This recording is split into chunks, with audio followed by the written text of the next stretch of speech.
Okay, so in the past we have talked about many different kinds of optimization problems. Now I would like to talk more about how you handle an engineering problem, maybe in your project or in your future. So how to start. And there are many different ways. And let me, because for your case, you may have a real engineering problem, and depends on what kind of lab you have. You may use a simulation to evaluate the problem, or you are working on experiments,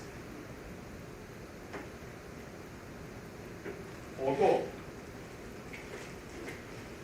Right? So, in this case, basically, you need to figure out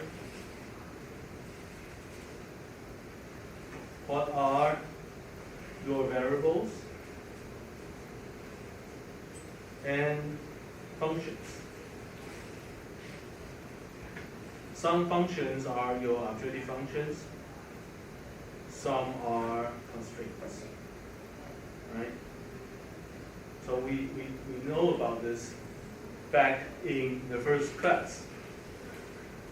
But how do you truly run it in a process?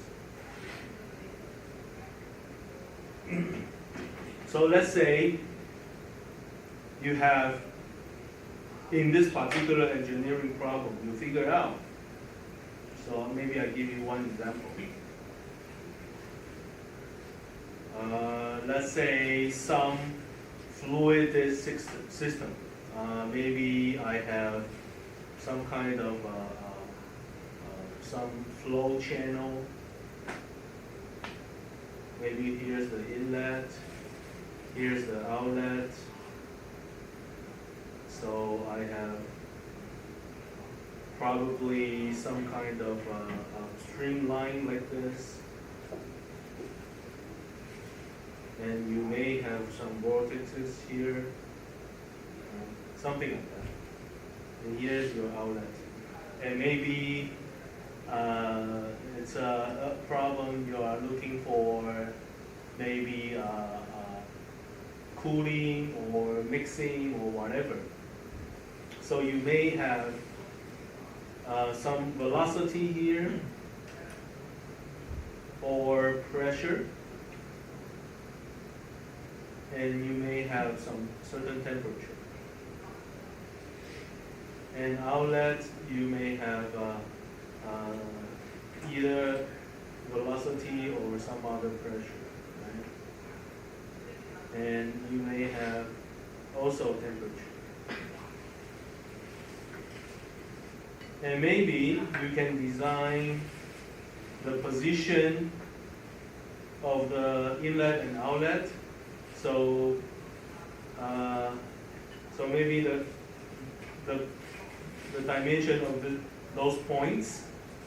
So probably here's some position like x1, and here's x2. Right, like different positions are vertical, and you may even have dimensions like such, like total width of this dimension, right, x3, and also probably for the inlet and outlet, you can change the size of the hole. So let's say diameter, so maybe D1 and D2, right? And probably you can even design flow channels. So maybe you even can have some channel here, and another channel. So if you can have channels like these, then your streamline will be completely changed. Probably it will be something like this. Right? And you may have crazier vortexes here, some vortex here, at the corners, and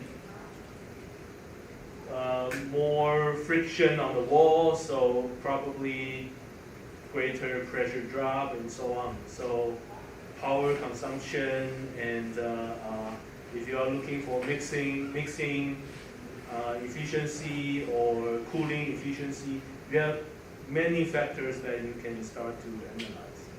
So if you have a real design like this, it goes on and on. You can keep on adding things to it. Whenever you add something to it, there's a decision to make. Then there will be dimensions to define. There could be more and more and more, but you cannot handle everything. You have to stop at a certain point. So for this kind of problem, you can analyze it based on simulation or experiments. But before you really run simulations or experiments, you need to have a plan, right? So we call this a design of experiments.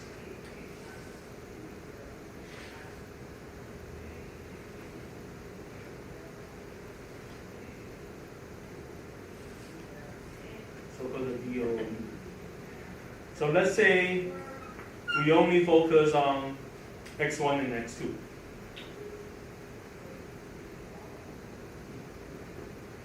Let's say we only do that. So the rest of the parameters are fixed if we only focus on 2. And then maybe 3, okay, x1, 2, and 3. Okay? So what's the usual way to do it? You will define certain levels. So let's say I have levels. X1 could be ranging from some value to another. So maybe if this total dimension right here is from 0 to 100. So maybe I would like to design the X1 at different levels in this scale. So maybe I can design at different positions, 10, 20, and up to 90. So in this case, I have 9 levels for X1.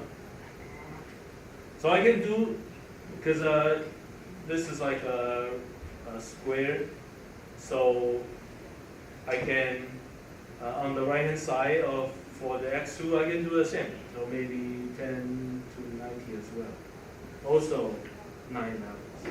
So X3, in this case, it looks like it could be ranging from probably 50 to 300. So maybe I can do, if you want, you can have same amount of levels, but you can have different amount of levels. So maybe 50, 100, 150, and 300. So how many do I have?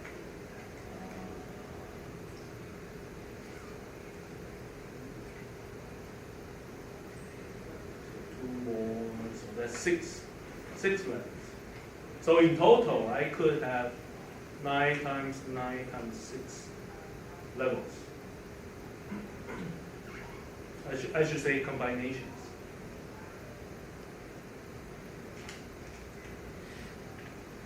Okay? So if you try the entire, how many is that? 4A6 combinations. If you try all 486 combinations, we call this full factorial design.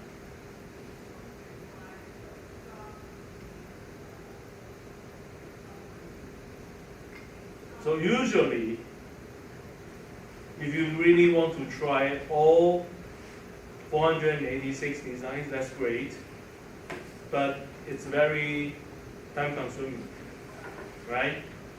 If you want to focus on simulations, you need to run 486 simulations. If one simulation is gonna cost you 1 hour, then in total that's 486 hours.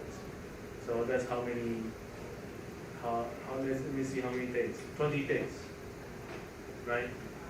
Without taking a rest. So, sounds like a long time.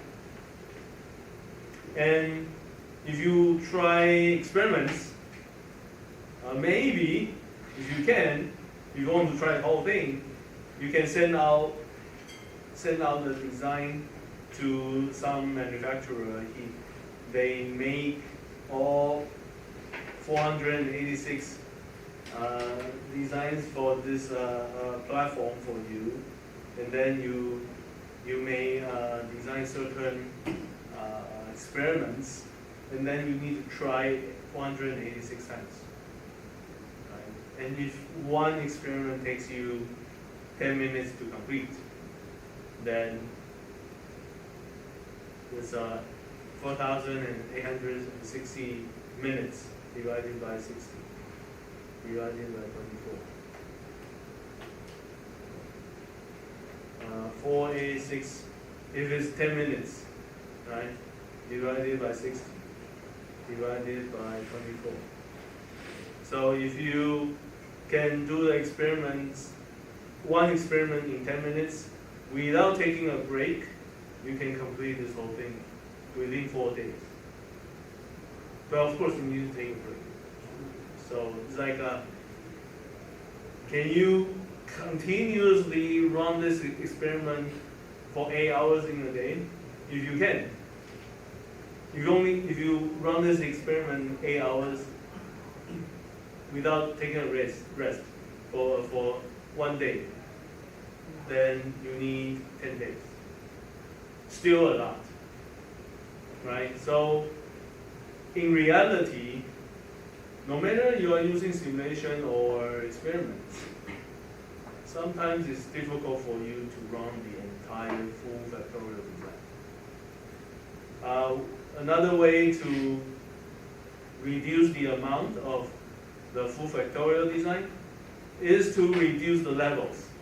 Let's not try this many levels. So how to, so one thing you can reduce levels. But you kind of, one of the reasons why you want to sample these many levels probably is because you want to know what's gonna happen at all 9 different levels. If you just get rid of some, then the missing ones won't be evaluated. So it's like that you will lose some knowledge about the result. Right? So reduce levels, you can save time, but you lose some accuracy of your result. Okay? So the other way is that, okay, I keep this many levels, but I only sample some. Only sample part of the full factorial. Full factorial. So I only sample certain amount of them. So there's one way, it's called the orthogonal array.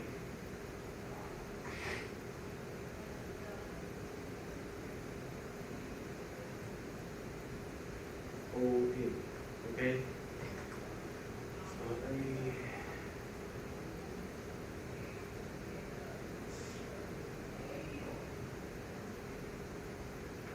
So if you work on orthogonal array, usually they describe it as let's see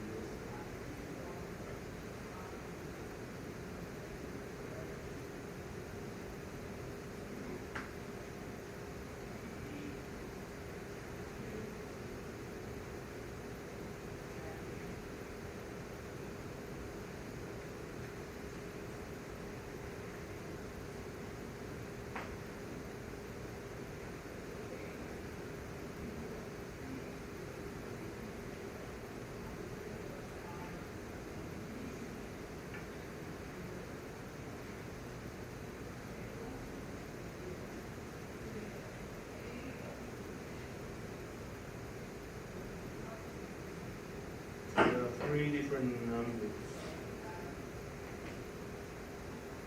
I want to use the symbol that is same as what people use.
Okay, never mind. So I think it's people use these symbols.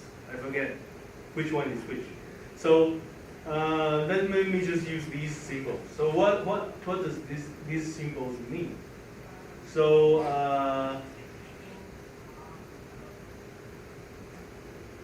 the situation is when we are focusing on our combination, we actually have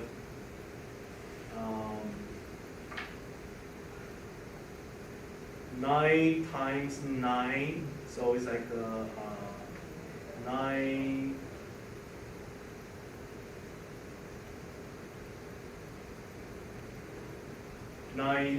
squared times 6 1, right? So this is like a total combination. So here is like describing the total combination.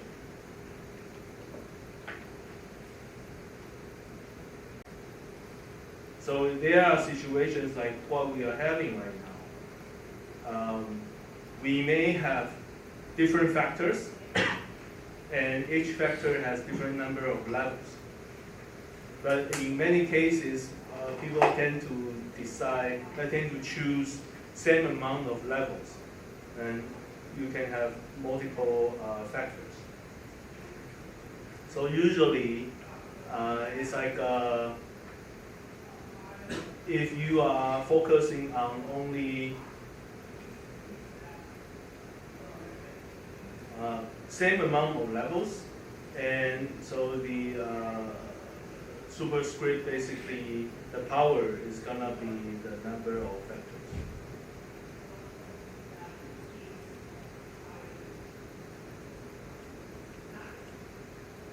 So this is like a number of levels. So this is like computing how many combinations there will be. So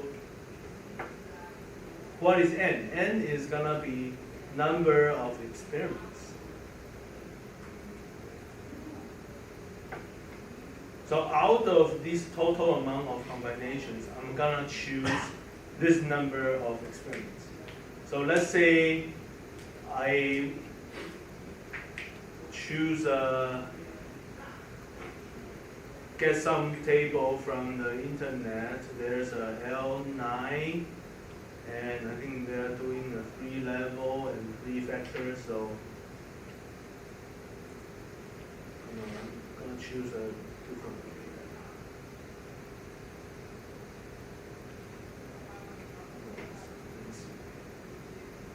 Okay, this one, we find the OAT.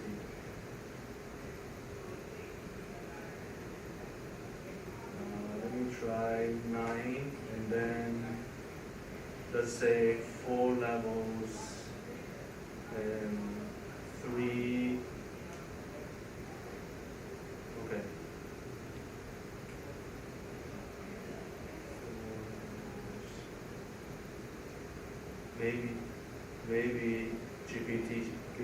better. We L9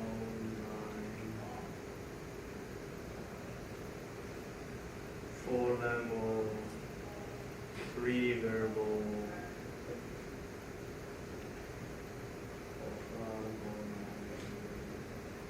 table.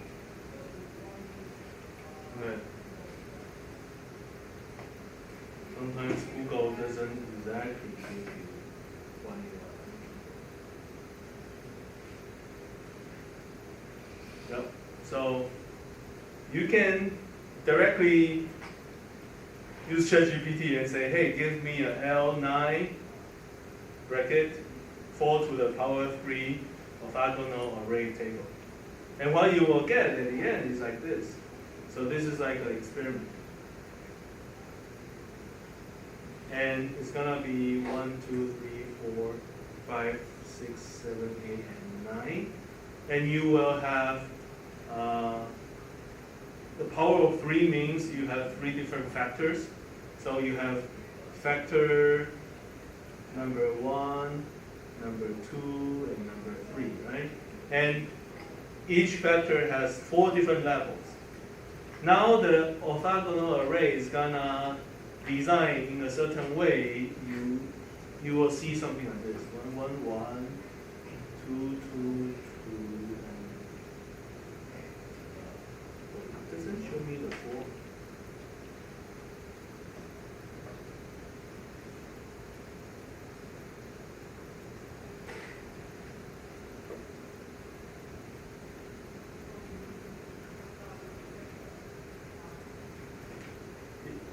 It didn't give me a good one.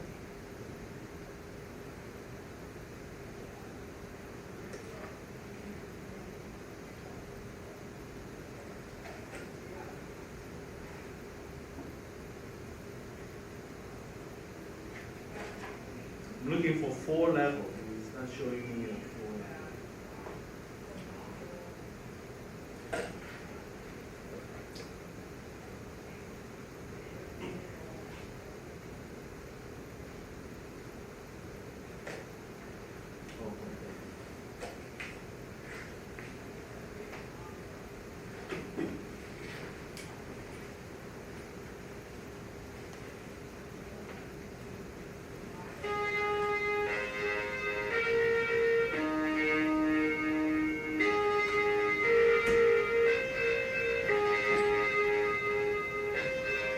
It's suggesting me to show you a different case. 3 to the power of 4, which means 4 factors, okay, and then 3 levels. And how the orthogonal array is going to look like, and I will explain to you what does that mean.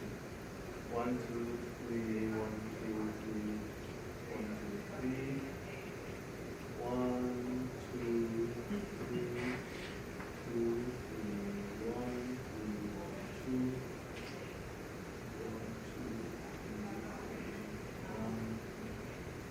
2, 2, 3. Okay, so what does that mean?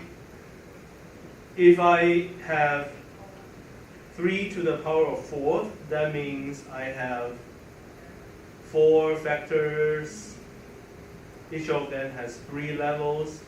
So the total combination is 3 to the power of 4 combinations, which is 81 combinations.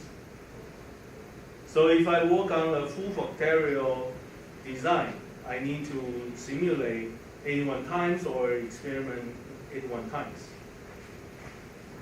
But I may only have the budget or time to work on 9 times. So how can I pick up proper selections, 9 selections out of 81? Give me a way to make a decision. So orthogonal array table is one way. So based on OA, it recommends you for your first experiment, for your factor 1, 2, 3, 4, you will be working on the first levels of each factor. So it's like if x1 ranges, if x1 equals to 3 different values, so let's say 1, 2, or 3, maybe x2 equals to 10, 20, or 30, maybe x3 equals to 4, 6, 8, maybe x4 equals to -1, 0, and 1. Okay? So when orthogonal array says in the first experiment work on 1, 1, 1, 1, that means x1 equals to 1, x2 equals to 10, x3 equals to 4, x4 equals to -1. Try this one. Okay, and then you will see in this orthogonal array, it's gonna give you exactly same combination, just 9 different combinations, but they are not covering the entire full factorial. So they basically randomly sample design points. So this is a 4 factorial design. You cannot visualize its distribution of points. If I give you a 2-factor and 5-level 2-factor design,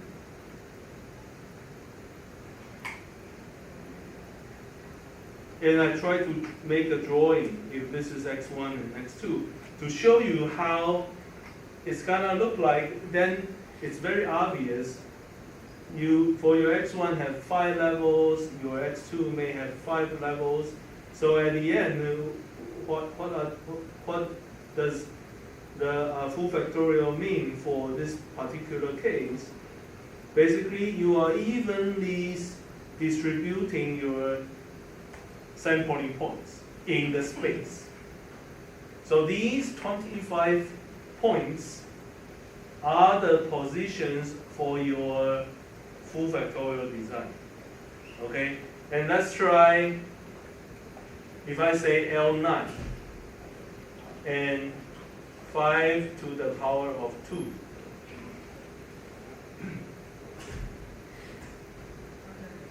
What's gonna happen? So if I do L9, 5 to the power of 2, then it doesn't exist.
Okay. I play with Google GPT. It shows me for the 1, 2, 3, 4, 5, 6, 7, 8, and 9. I can work on 1, 1, 1, 3, 3, 3, 5, 5, 5, and then 1, 3, 5, 2, 3, 4, 1, 3, 5. And let's take a look at where are those positions.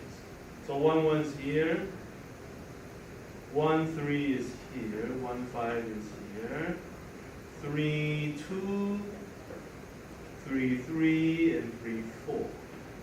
5, 1, 5, 3, and 5, 4. Okay, so you can see that it's a kind of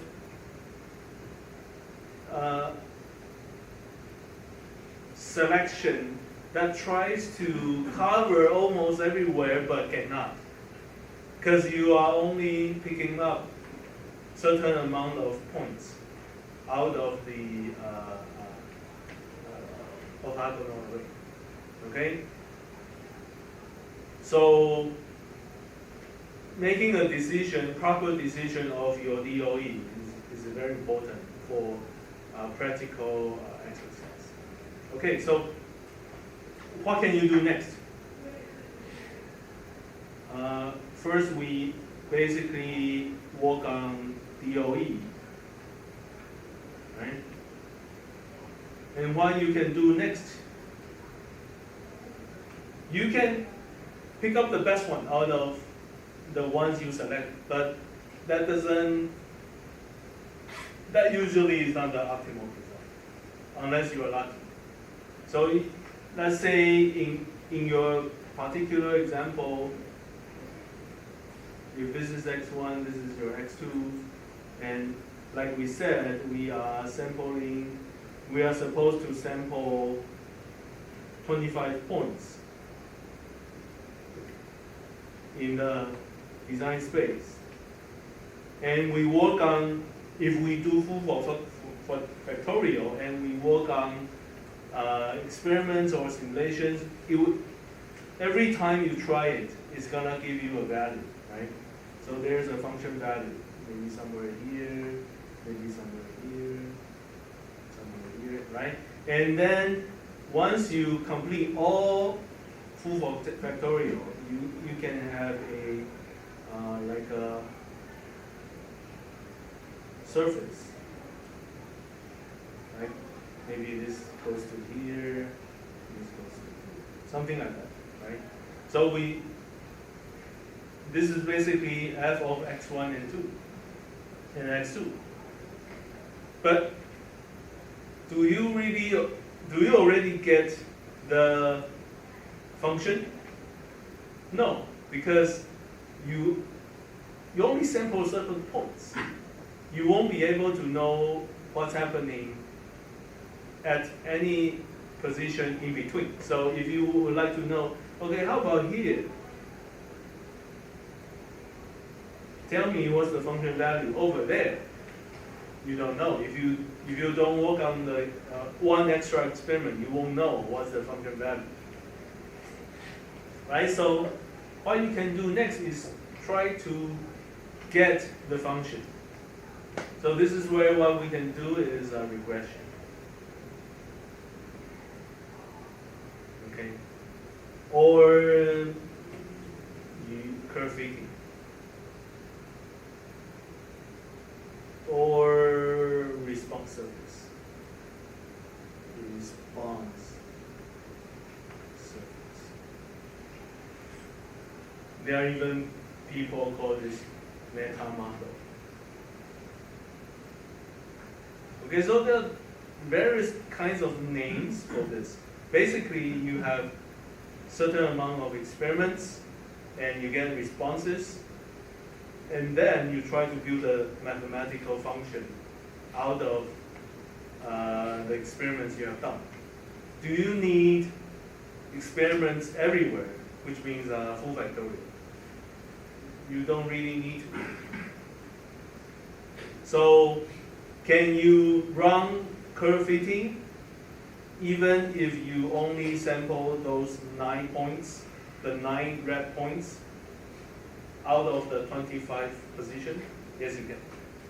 Okay, so here I'm gonna show you how you can do regression. So the easiest way is to do polynomial fit. Polynomial curve fitting. So let's say you have, so whenever you make a decision, okay, it's gonna be a polynomial function, you kind of decide what kind of math function you're gonna use. So it's like you want the behavior of the function to be in polynomial.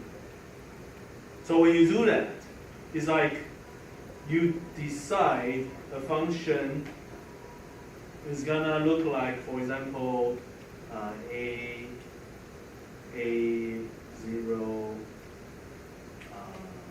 x1 squared plus a1 x2 squared x1 x2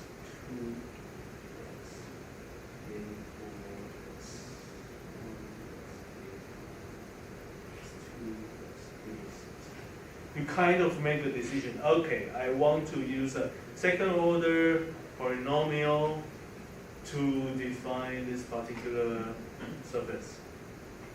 Does it have to be second order? Can it be third order? Yes, you can. Do you need to have this so-called coupling term?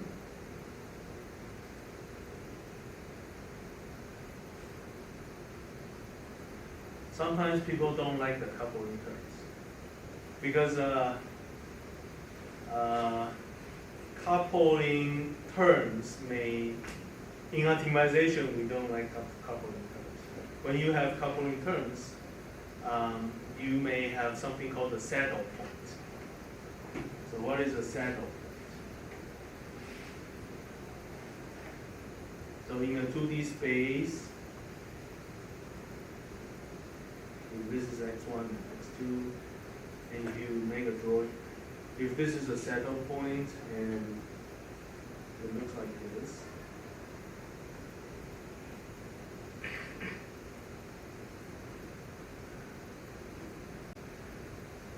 I'm not sure you can, it's very hard to draw.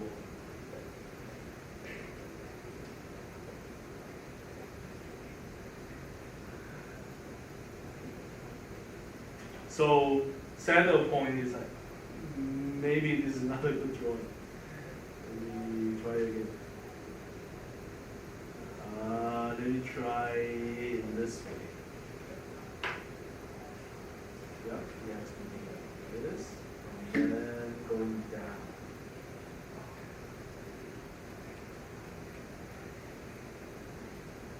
Maybe better.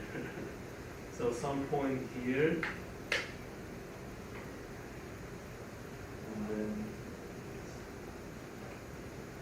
Okay, so this is a saddle point.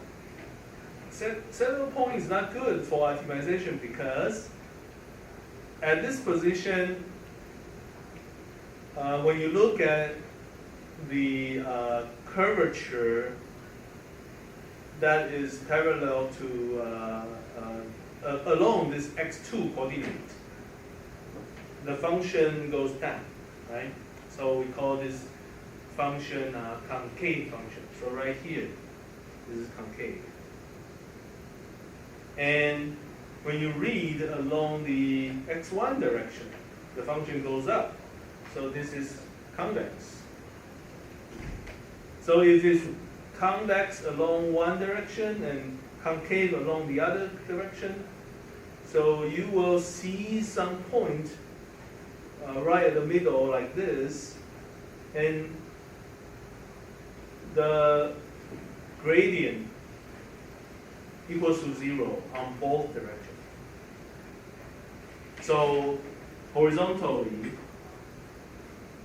the gradient is like flat, and the other way it is flat. So on both directions, gradient equals to 0. However, it actually goes, the function value can go down along the concave side.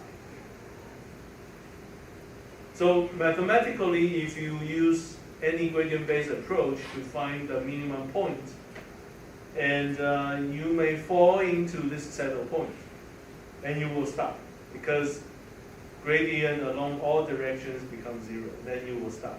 But in fact, it's just a saddle point. The function value can be even lower when you go along the concave direction.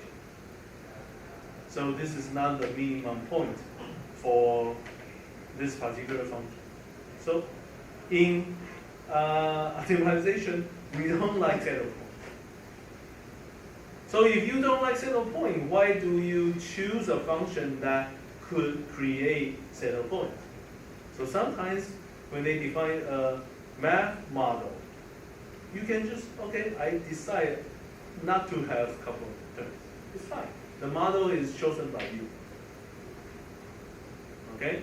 But if in reality the function behavior has this kind of saddle point-like behavior, and you choose a math model that won't be having saddle point, doesn't have couple point terms, then your model will have poor fitting.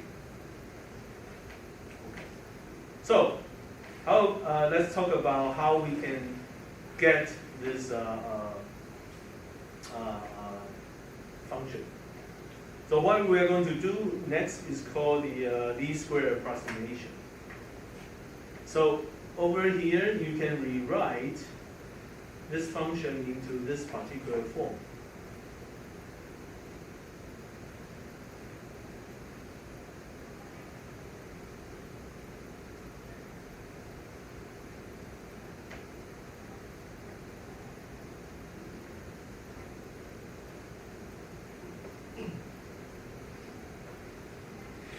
Right, you can rewrite this whole thing into this vector form.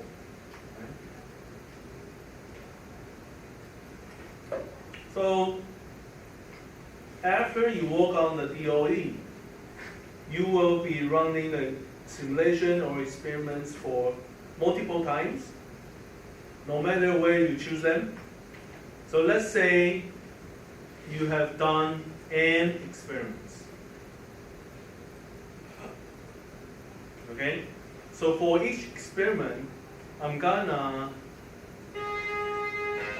label each experiment in a certain way. I'm gonna put a superscript bracket and a number in it.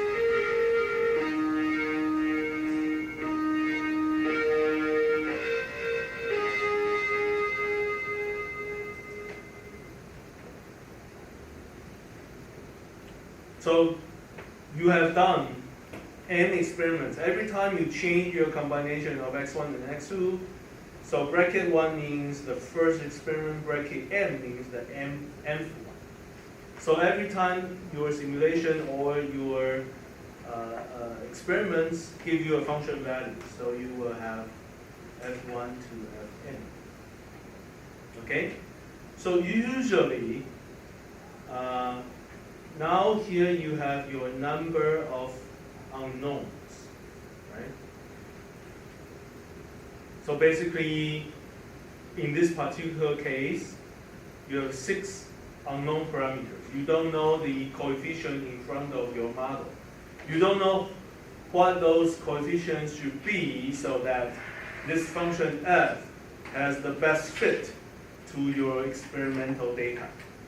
So the goal is to find the optimal coefficient A0 to A6 so that this response, nonlinear response, fits your experimental data the best. Okay, so now you have 6 unknowns. How about n? If I only have n experiments, I just plug in 6 unknowns, 6 equations, I can solve for it. But usually you have more experiments.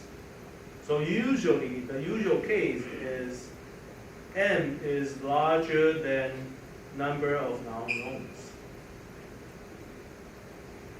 You have more. Okay?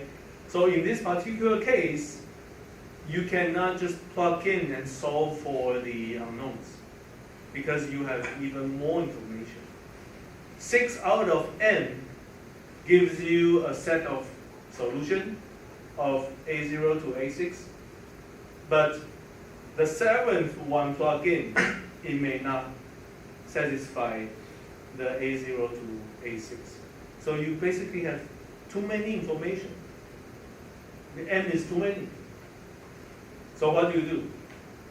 So basically, since your number of experiments, number of known information is greater than number of your unknowns, you cannot get exact solution.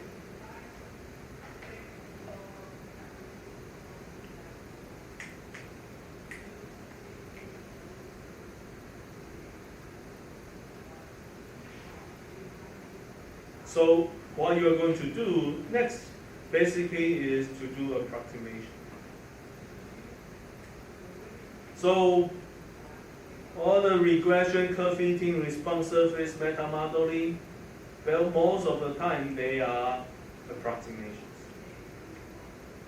And for most models, when you complete curve fitting, the function you get doesn't even pass through the design point. Because, so it's like this. If you do linear regression, if you have certain data points, right? And your linear regression usually looks like this. Usually the line doesn't pass through the points, right? Because if you want to pass to 2 points, then the error becomes so large. The error for other points are so large. So that's why they try to find a middle ground. Okay, there's a line which is good. Why? Why is it good? Because the error between the line and all the points are the smallest. That will be the best fit. That blue line is the best fit. But the blue line doesn't pass through the points. Okay, so what regression is about is not about passing through the point. What regression about is about finding the most appropriate function so that the overall errors are the smallest. Then you may ask, why don't we do this? If you have so many points, why don't we just do this? Linearly, a piecewise linear function. Yes, you can do it, but they are piecewise functions. They are not continuous. So you cannot take derivative right at the point, because the gradient is not continuous. So in this case, it's the best. It passes through all the points. If you try to build a model like this, but it's not good for optimization. Okay, so let's continue. Now we know we are actually making approximations. So what's going to happen next is we are going to plug in.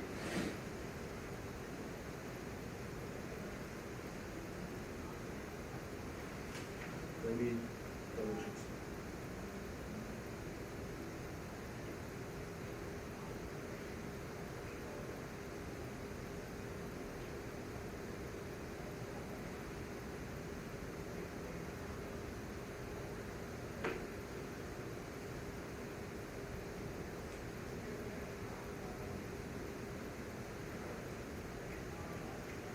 Okay, now let's plug in. Now we have data from n different experiments. What if we plug them in? So you can write in a certain way. You are going to have this F1, Fn equals to, I'm gonna copy something. Copy, paste, but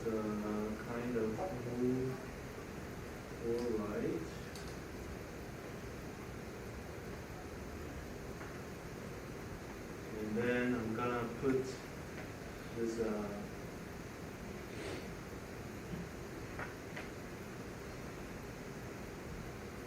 This is the index for the experiment,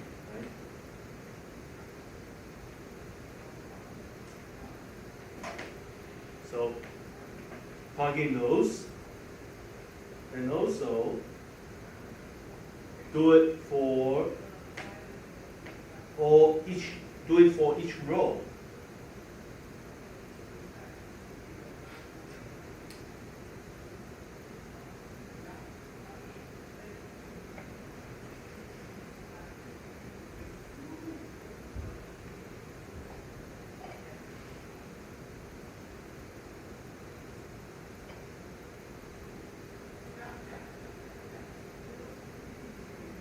Right?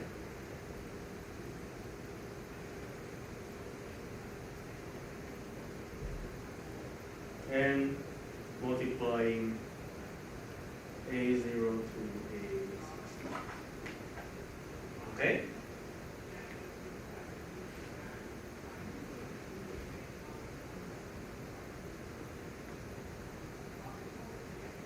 Do this. So I'm going to show you what's the okay, then let's do it in this way. So if I rewrite this whole thing, this is if I call this a vector of f, and if I call this vector like a matrix of capital X, dot product, if I call this a vector of capitalized A.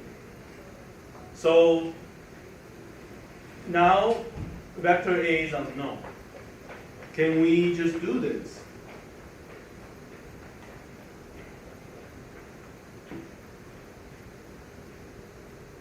Can we do this?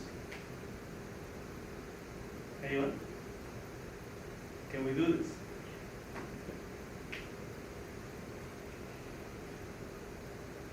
Who thinks that we can do this? Who thinks we cannot do this? Anyone?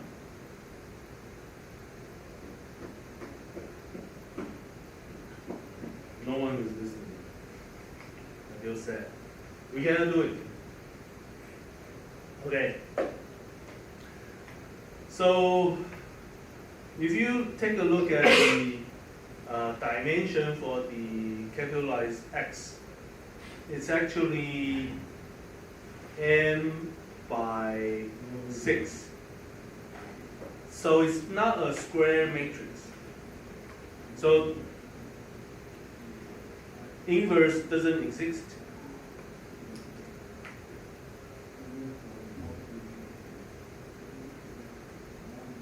So we cannot do it. We cannot just use inverse X multiplying vector F to get vector A. Okay, so I'm gonna show you two different ways of doing this.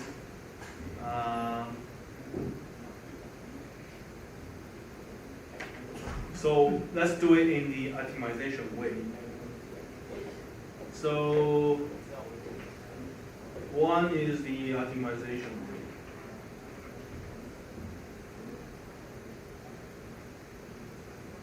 By minimizing squared error.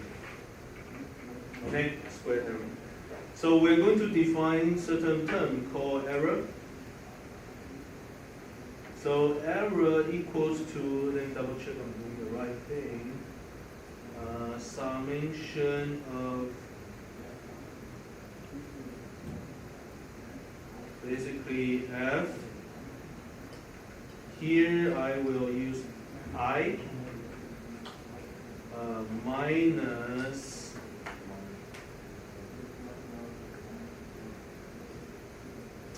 let me see what kind of term I'm gonna use. If I use a vector form, would it be better?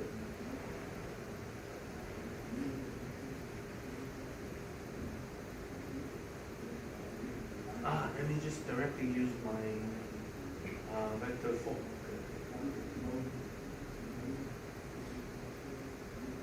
Yeah. Since I already defined the vector form, the error would be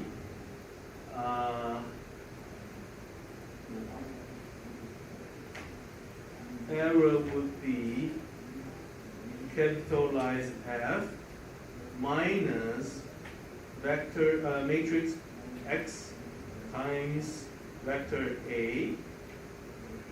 So basically the left hand side minus the right hand side. If I want them to be 0, so the left hand side minus the right hand side is supposed to be 0, right? It's gonna be a 0 vector.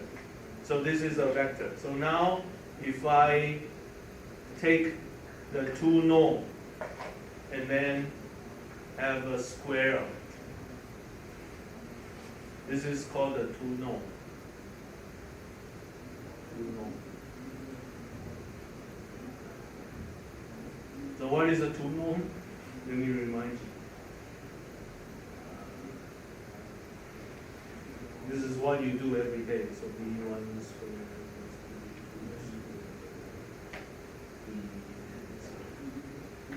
Basically the length of a vector.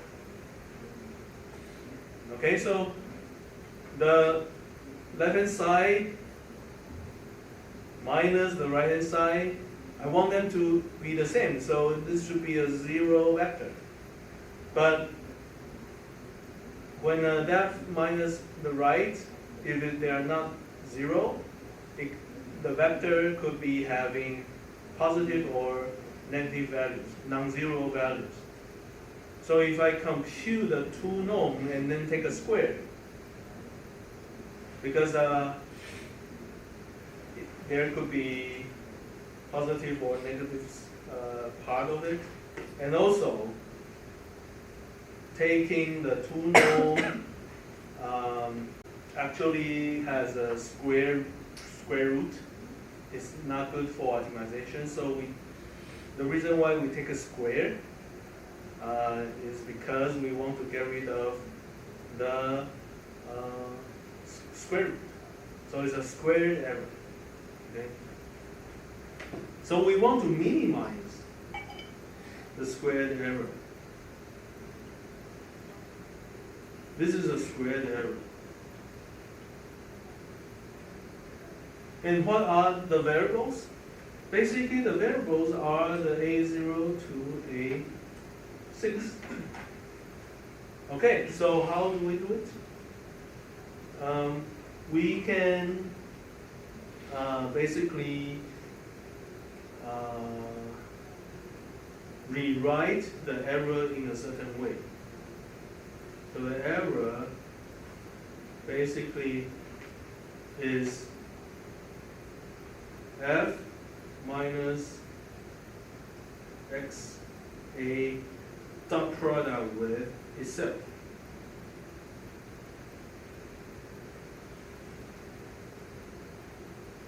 Right? Dot product with itself. The square error. So if you expand all the terms, it's gonna be a F dot F, right? And then minus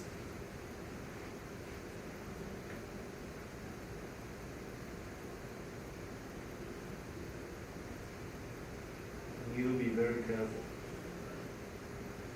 It's gonna be A dot X dot Y. So it's gonna be A dot X dot this one.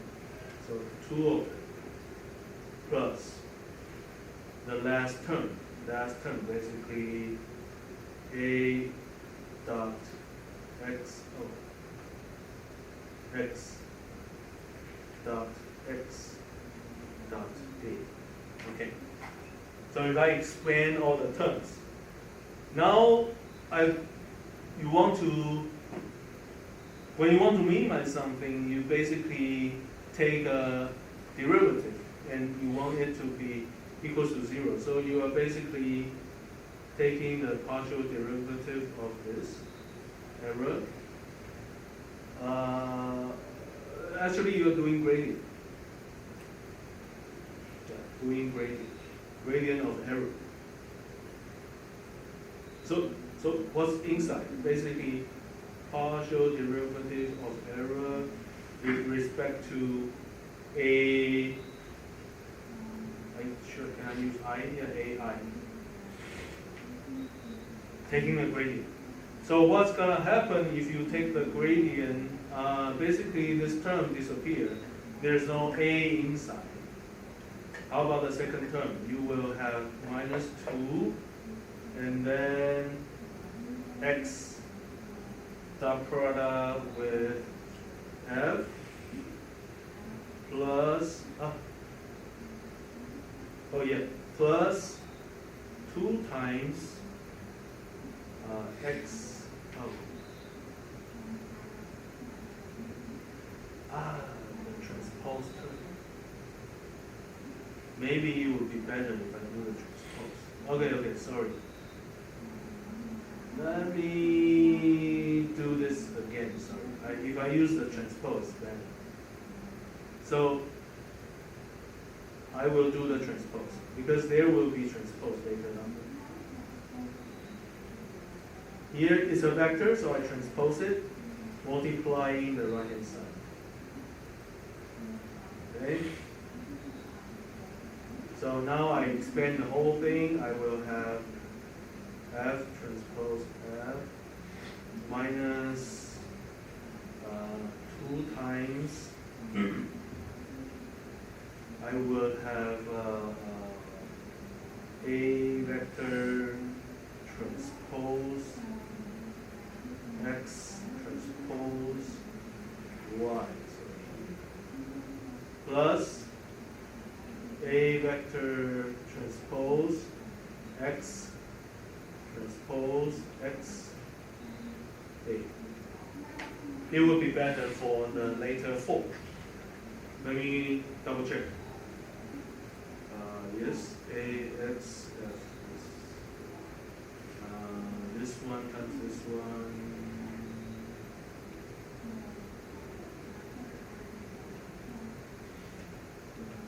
This one times that one.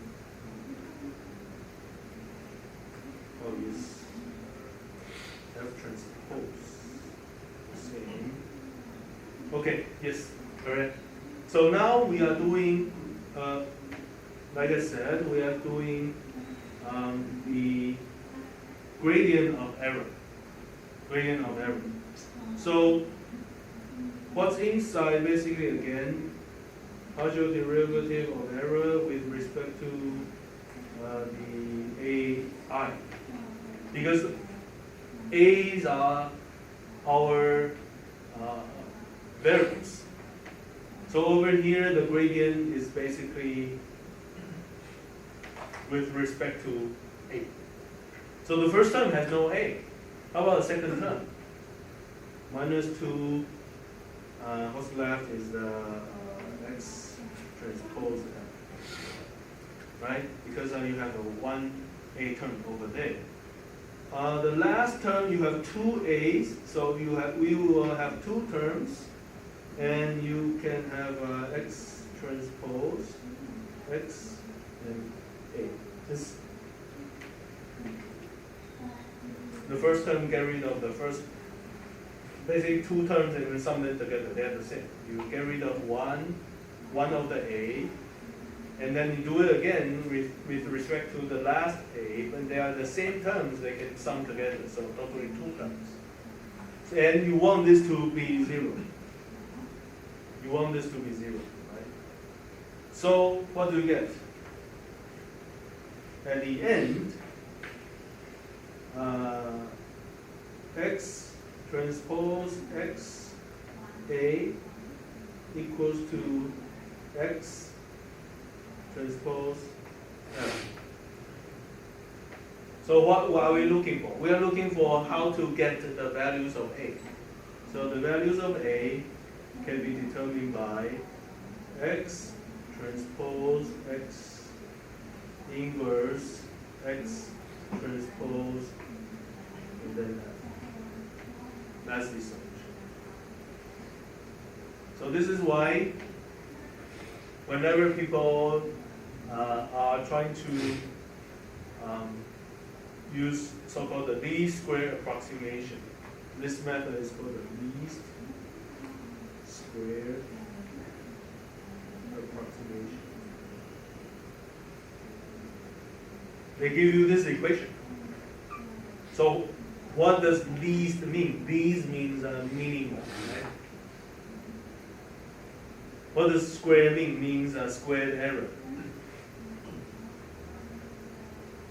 And it's an optimization. So usually they give you the equation right away. Just do this. But how does it come from?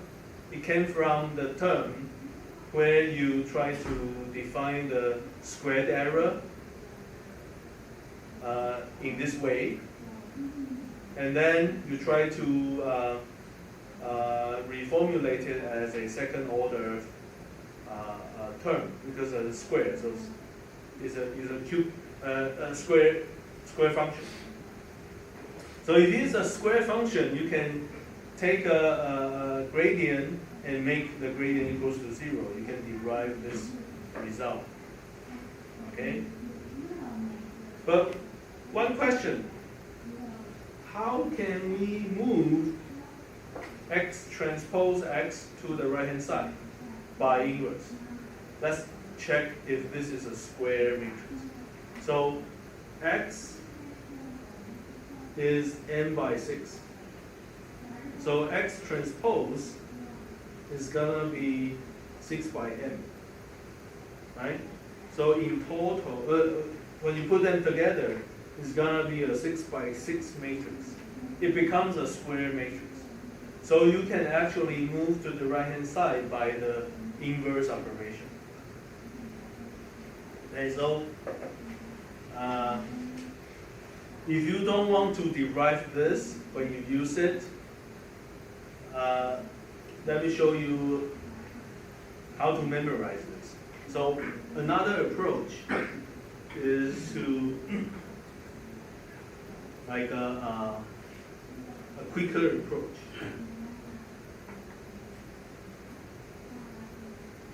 Okay. So originally you will have this f equals to x times a, right?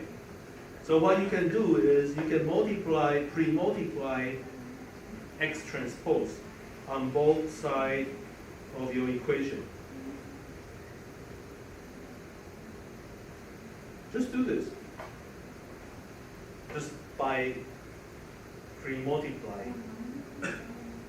And you will see this is exactly what you get from the optimization equation. Exactly the same. Right? Exactly the same. So after you do this, it's like you kind of know if you pre-multiply x transpose, that gives you the exact solution out of minimization. So next would be, okay, move this to the left by the inverse operation.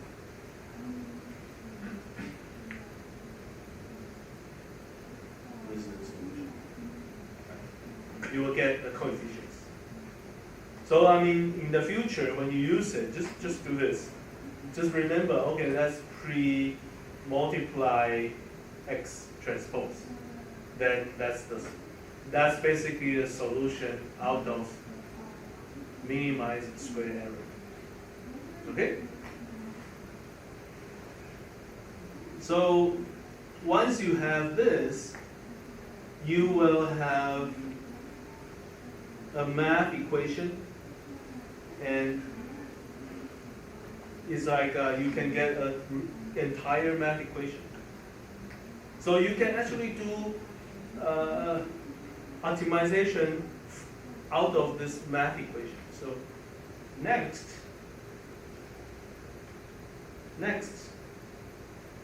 you can do optimization based on the regression model.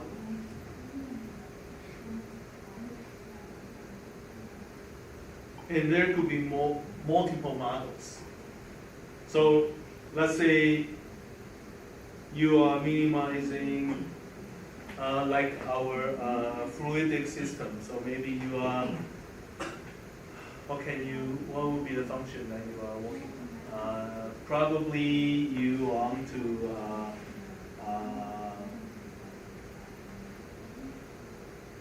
for fluidic system, usually you if it's maybe for cooling. So if it's for cooling purpose, then you will evaluate the temperature difference between inlet and outlet, right? And usually for cooling purpose, you want this to be maximized. But this is defined as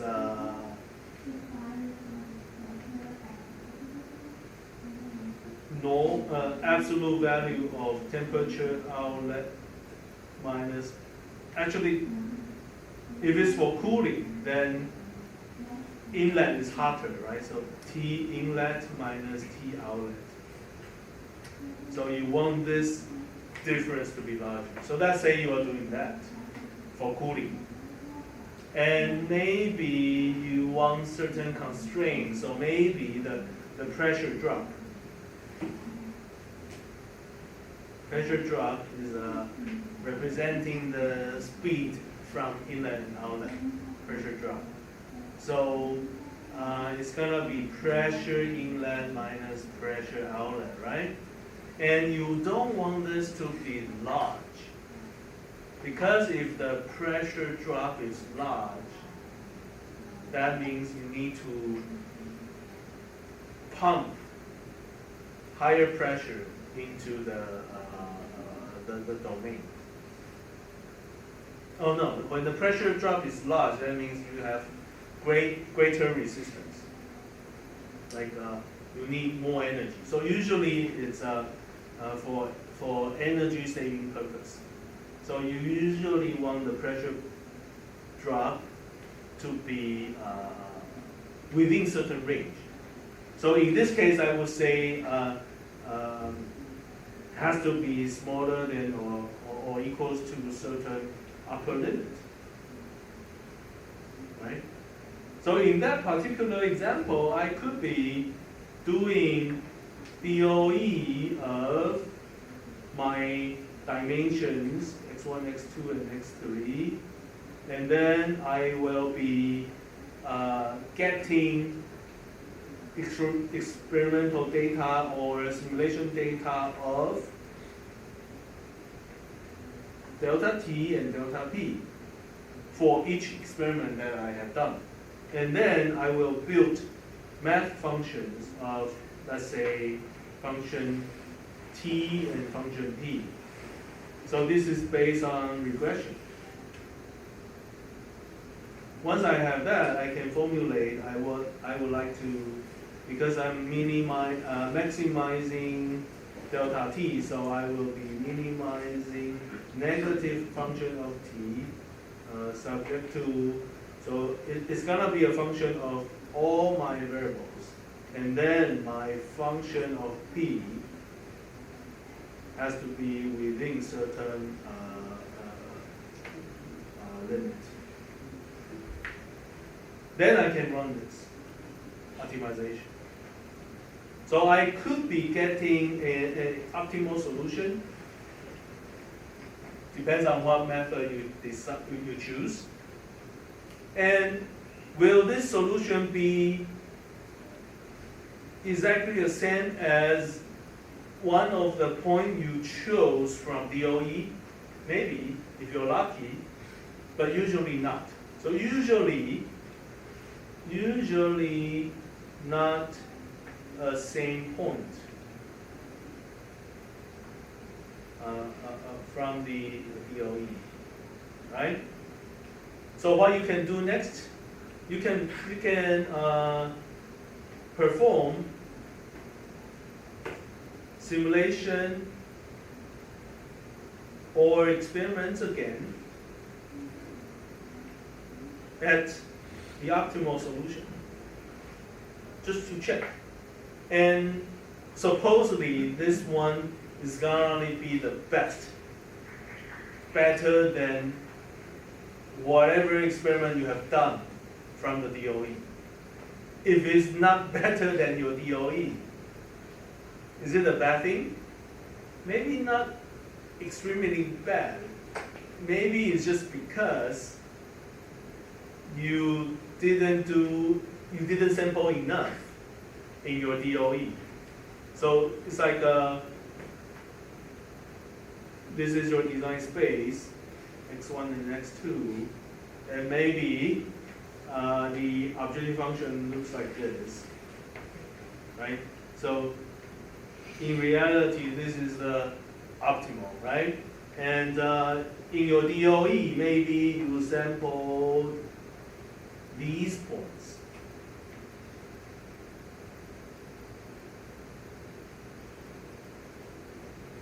And you done experiments.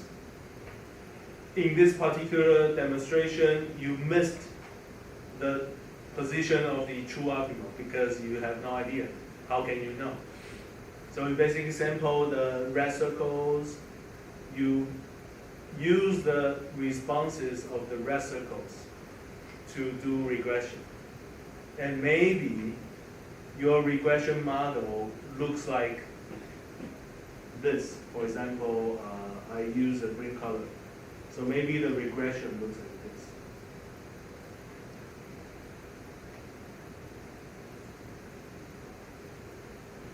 So maybe this is from regression.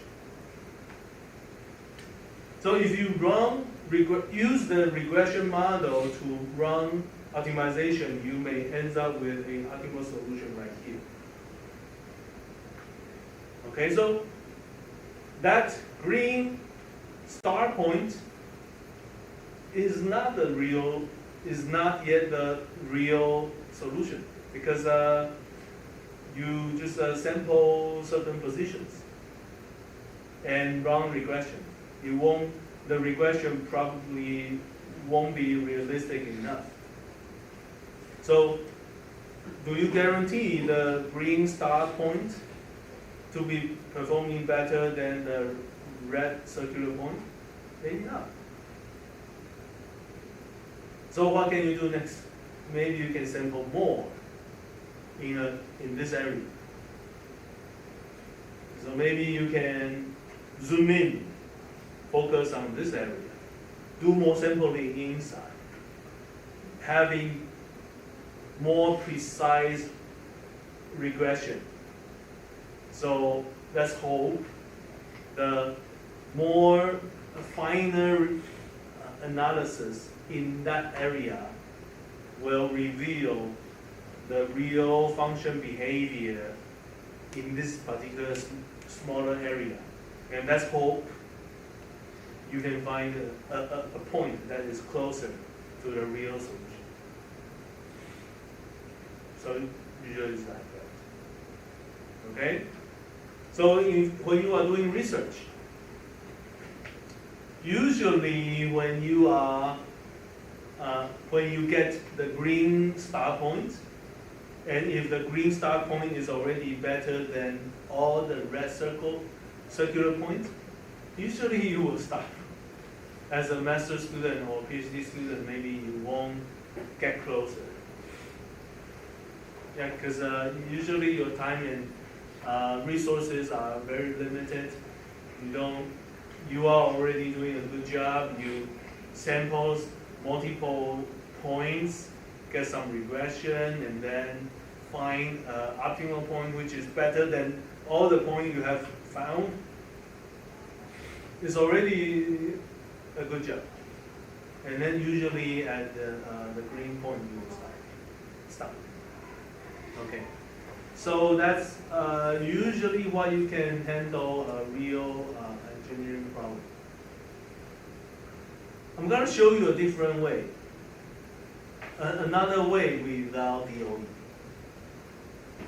So you don't really need DOE if you know optimization. So let's check the process again. here.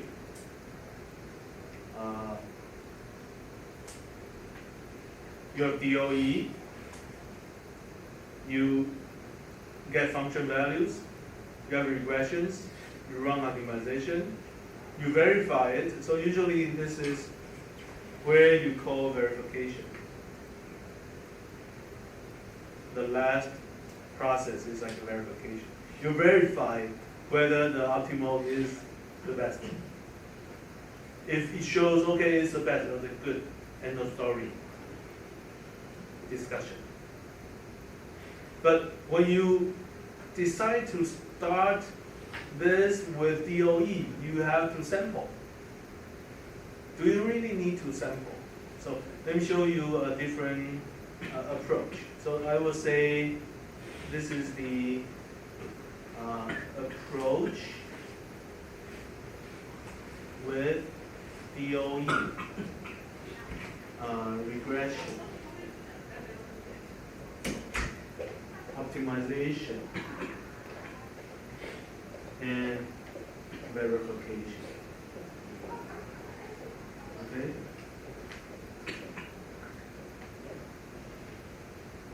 Well, I'm going to show you a different approach. So this is going to be the approach basically without DOE. Okay, without DOE.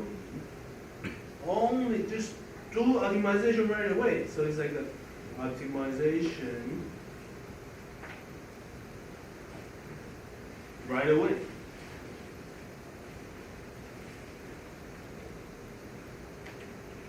So what do you do? How do you do it?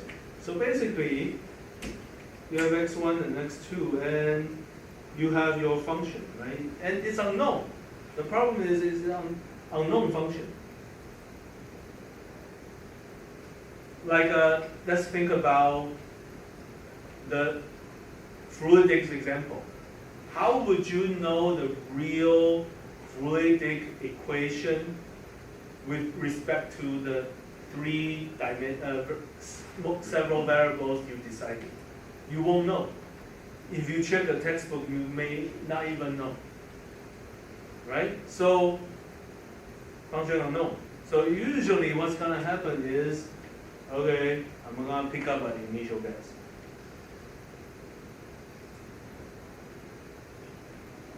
So directly do it. So it's like in our particular case, you are minimizing, just directly do it.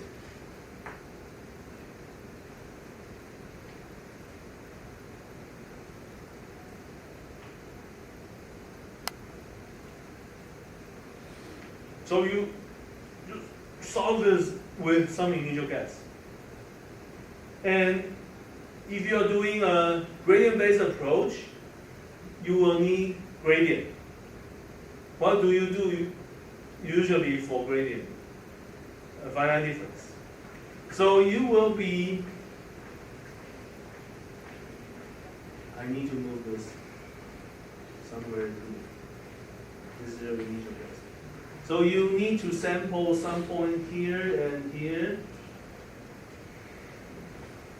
So sampling near design points for finite difference.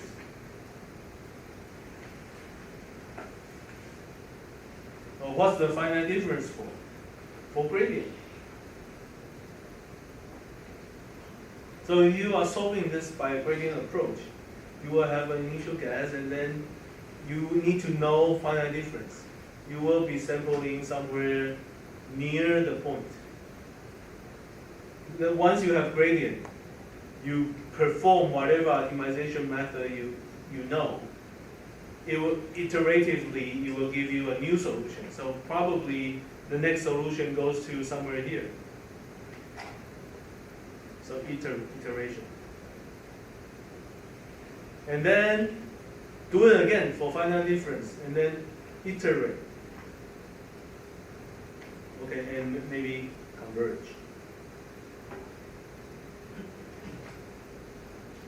So just do it. You don't really need DOE. But can you guarantee this approach is going to use less experiments? No guarantee. So let's compare. For DOE, what's the advantage of this approach? You make a decision about your DOE, you decide to run the experiment 9 times. And then the rest are just math. Regression are just math, so you can do it in computer. And then you have optimization with the regression model. It is non-math function. So the difference is right here, non-math functions, which is good for optimization. It's you can run multiple methods, and then you don't really need to do experiments anymore. So you make up your decision. This is how many experiments you will work on. It depends on your decision. For example, orthogonal array L9. Okay, run 9 times. That's all, just only 9 times, and then you can do all the math. And for verification, run the 10th time at the optimum. That's it. That's all. Only 10 experiments.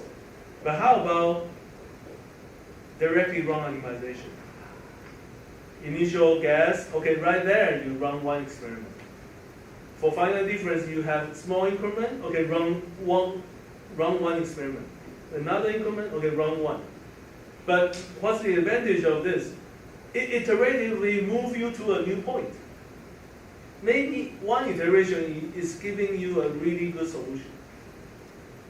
And then run several times for final difference, and then move forward. So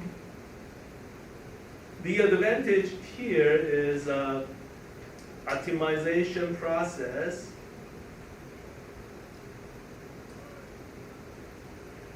is supposed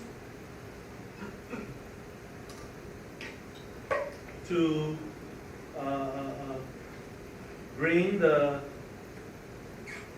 point toward optimal point more effectively, you would say. Because there's like 1 step, you probably can go to a really good position. But for DOE approach, you need to sample a lot, run a regression, and based on that regression, you run optimization. Okay, here's the best point. And if you didn't perform DOE, if you didn't run experiment enough, your regression model may be inaccurate. Right? Okay. So, but the problem, what's the disadvantage of the optimization approach? I can tell you 2 disadvantages. One is that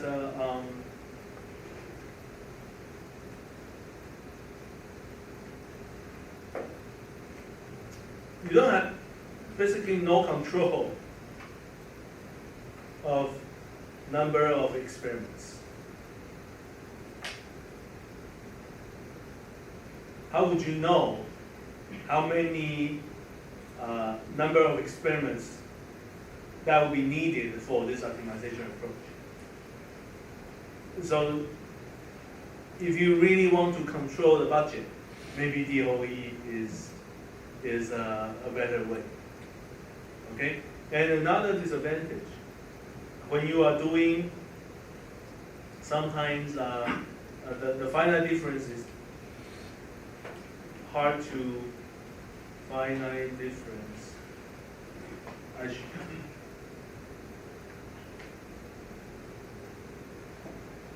Cannot be performed properly.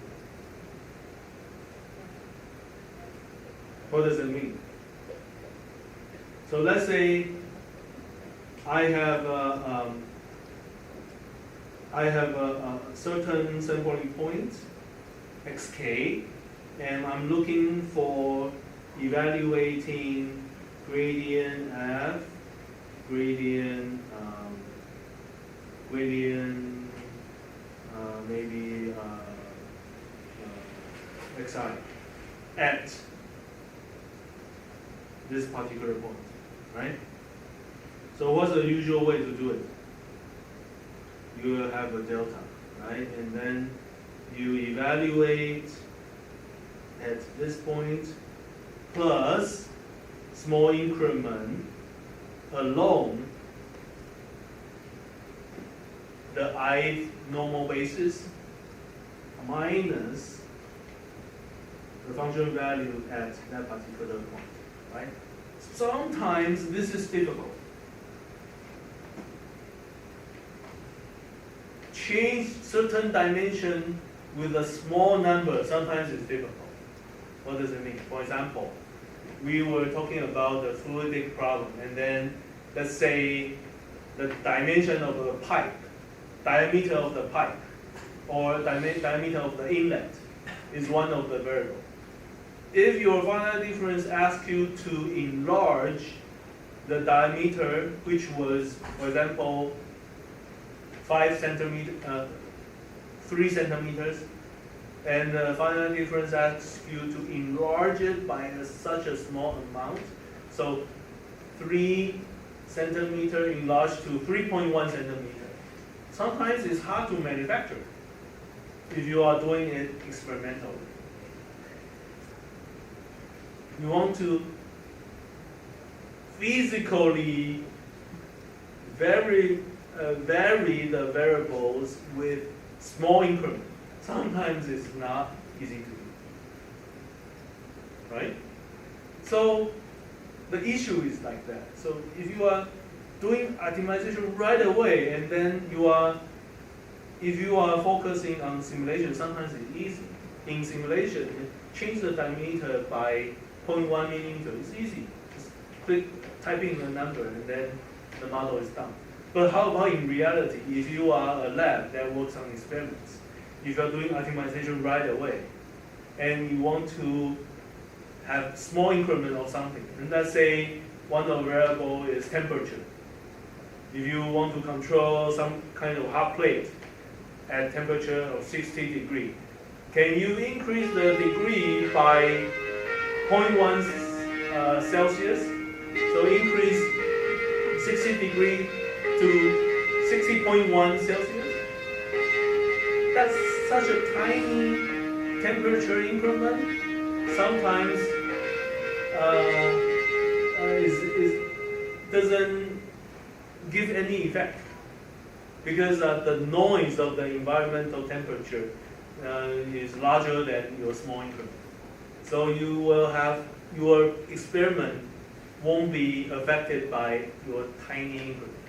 So for experiments, sometimes in order to truly show the gradient behavior, your increment value has to be larger. So probably for your finite difference in temperature, you can only do some experiment at 60 degrees, and for the increment, probably you do 63 degrees. So your delta temperature is 3 degrees. Maybe that's how you can make certain behavioral difference to the experiment. But 3 for finite difference is a large number, which means you may not be able to see the accurate gradient. So that's a disadvantage for finite difference. Sometimes it's difficult to be performed, especially for experiments.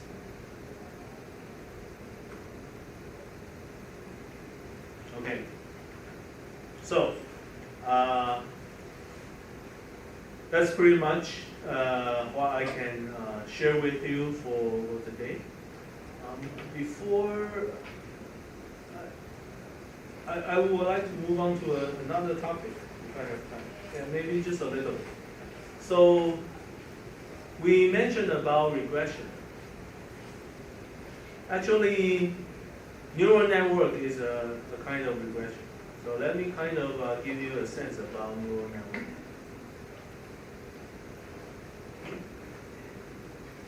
So what is a neural network? It's so popular right now.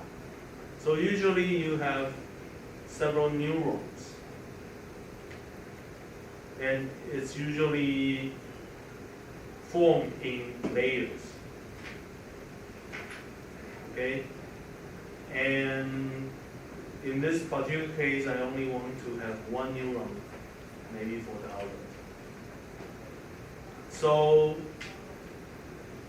maybe I will do this. Okay.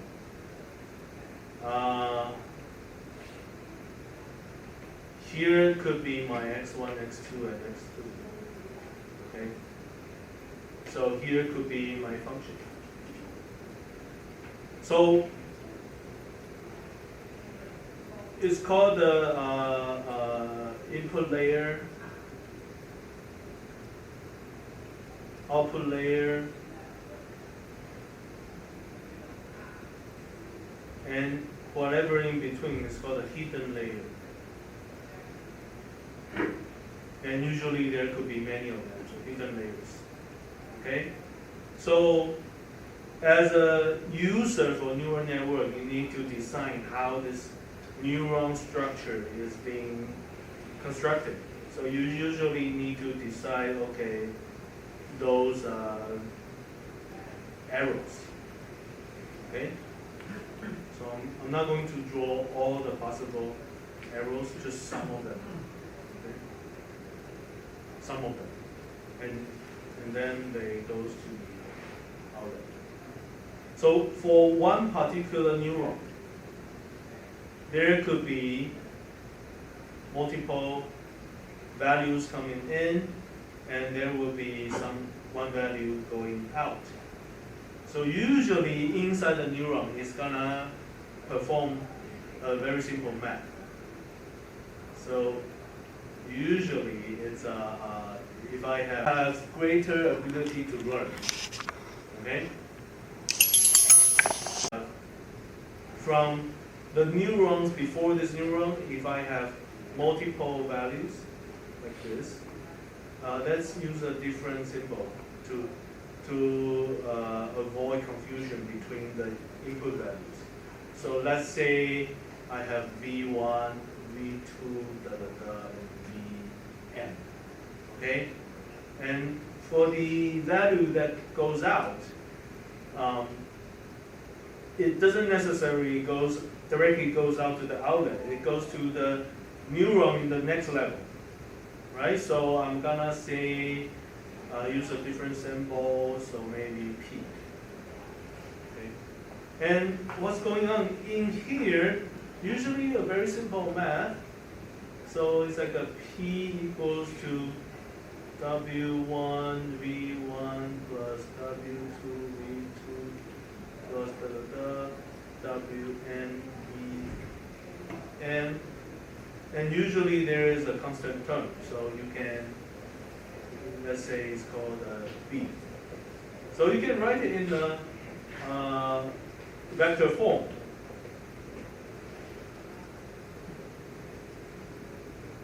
Just like the AX plus B. Okay, so it's basically linear regression. Basically linear regression.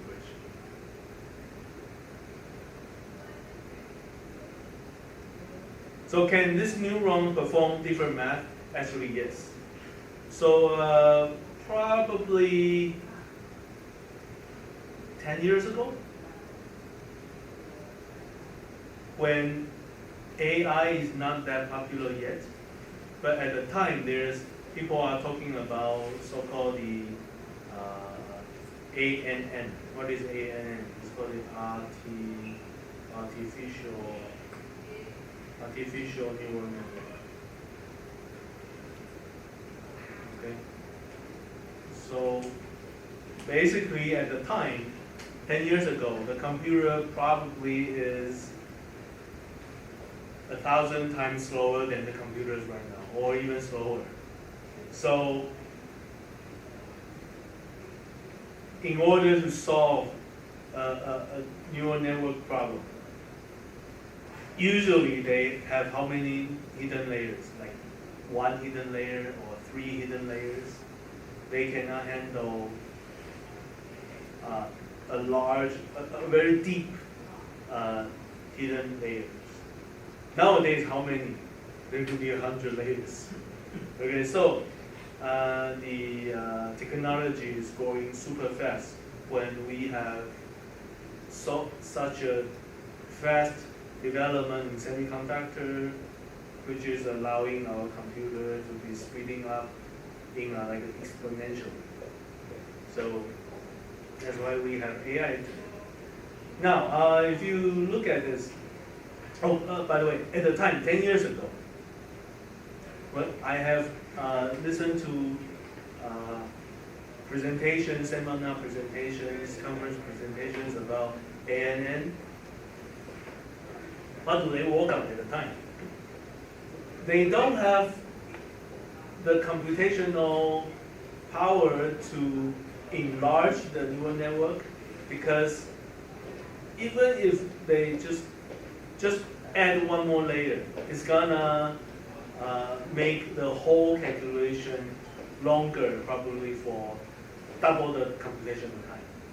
So they don't play with the structure shape. They play with the math inside the neuron. So I have heard of various kind of regression math inside the neuron. There are even people working on a Gaussian model here, or like a sine function here. They play with different functions. But what's the purpose? Basically some kind of regression. Okay? But nowadays, why do people just focus on linear regression? Because I realize playing with the math model doesn't greatly enhance the efficiency or accuracy. But if they enlarge the structure, or getting more neuron, like for each layer, more and more neuron, that greatly make this neural network smarter. Okay, why is that? Because whenever you have one neuron like this, let's take a look at how many unknowns are there. In this particular drawing, I have W1, W2, up to Wn, and the B. So I have n plus 1 unknowns for this particular neuron. And let's see how many neurons you want. So if I change the math equation in a different shape, but with same amount of unknowns, it's like you didn't increase the number of unknowns. You just change the shape of the regression model. It's like whenever you're doing regression like this, where's my regression function? It's like you are doing regression like this, right? For nowadays, they just use a linear, basically a planar function. Can I do a quadratic function? Yes. I have greater ability to learn. Okay? The linear model. And they just enlarge more unknowns. Introduce more unknowns. Introduce more neurons. Okay? So let's take a look. If one neuron is doing a math like this, so let's just take a look at two particular neurons. So maybe I have several inputs. So I summarize them as a vector of v, and the coefficients represented by a vector of w, and here I have a constant unknown b, and this one sends a value of p to a neuron in the next level. But over here, this particular neuron will have some more p's sending to the neuron in the next level. So maybe I call this P1, this P2, da da da. So I can call these as a vector of P, right? So this particular neuron in the next level would have several weights as well. So I'm gonna use a different symbol, maybe capitalized W. And here I will have a capitalized B for the constant. And then it sends out, let's say, a capitalized Q. Just focus on two neurons in a row. So we can then take a look at Q. How is Q being defined? Q is going to be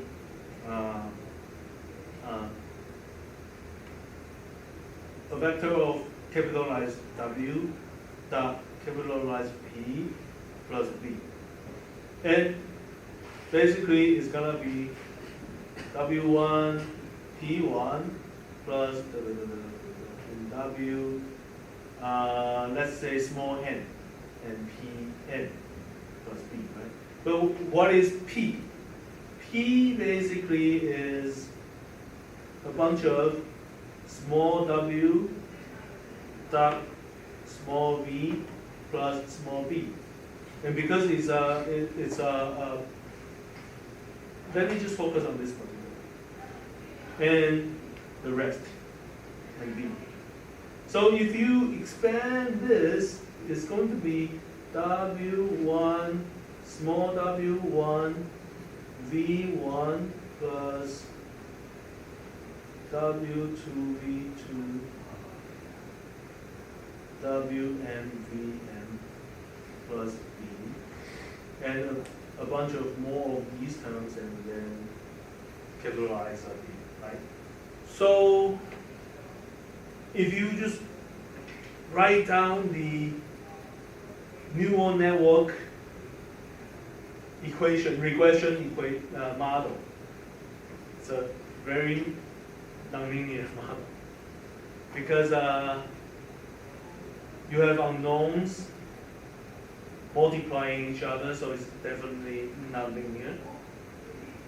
Okay, and later on you will have input values multiplying with each other or sum with each other. So it's a bunch of multiplying and addition, multiplication, and then combined together. And it's gonna be super large. So from here you can see neural network is actually a huge chunk of polynomial regression with super many unknown variables. So once you get it, what do? Basically, minimize error. So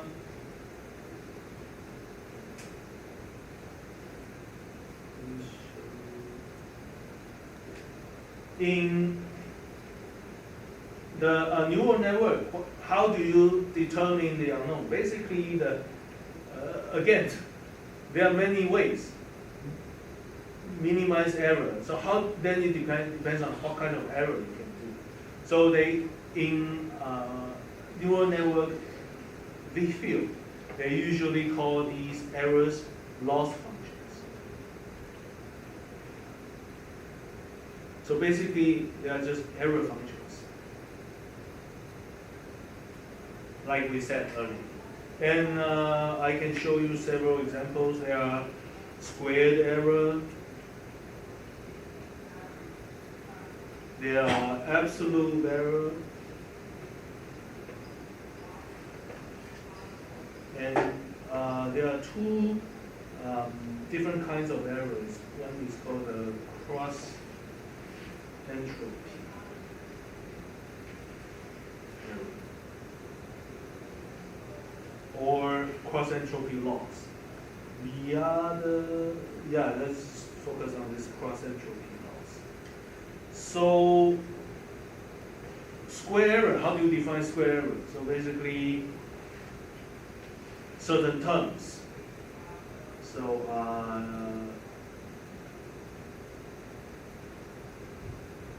So there would be, if I put there a lot of terms, so there will be, depends on how you define, because I didn't define properly. So basically, error terms, and then square O. So what's gonna be the absolute ones? The absolute ones will be a bunch of error terms, but just absolute of them. How about the cross entropy one? The cross entropy one is basically taking logarithm. Okay, so it's going to be like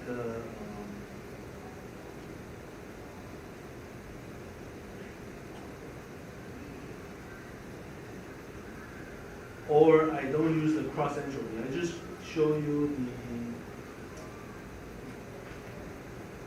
because the cross entropy is has a definition.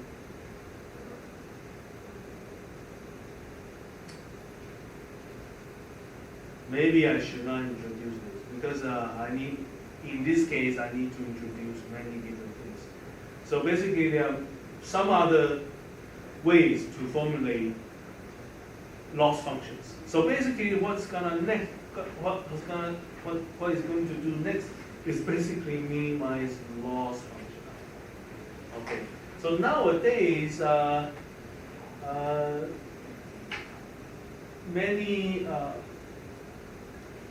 many approaches focus on gradient descent.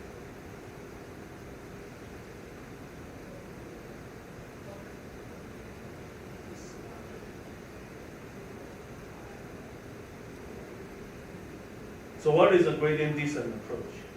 So usually they just say GB. It's basically the steepest descent. But remember when we learn about steepest descent, we want to do line search, right? What we have learned, we learned steepest descent with line search. In neural network field, they minimize the loss. So what are the variables with respect to all the weights? So they will have, like what I mentioned earlier, the W's, the B's, they are the weights. Okay, they want to do this. And they are going to send a lot of input and output, just like what we have done for regression. You need to tell the regression model when x1, when the input equals to this, I want the output equals to that. So you need to prepare a lot of so-called training data. When x is this, yf equals to that. So you need a lot of them, many of them. Because now you are introducing so many unknowns, you need even more training data. Okay? So here, when you minimize loss with respect to all weights, so what are loss? Basically, various kinds of error functions chosen by you. But what do you mean by error? Just like what we have done at the d-square approximation. Basically, we have something like this. This is the same concept. You have n experiments, n response, and you have a polynomial equation. So when you plug in, they don't match well. So there's an error. The equation between left-hand side and right-hand side doesn't balance out. So there's an error. So in neural network, the same thing. The loss function basically describes how all the input data plugged in doesn't match with the output data, the corresponding output data. And so you formulate a super large error term. And what are the unknowns? The weights for the neurons. Okay? So right here, they tend to use gradient descent. But when you do gradient descent, when you try to do line search, it's so ineffective. So in the AI field, they don't use line search. So instead of line search, they use proper control of the step size. Okay, so usually nowadays, for neural network, they use gradient descent, but they will have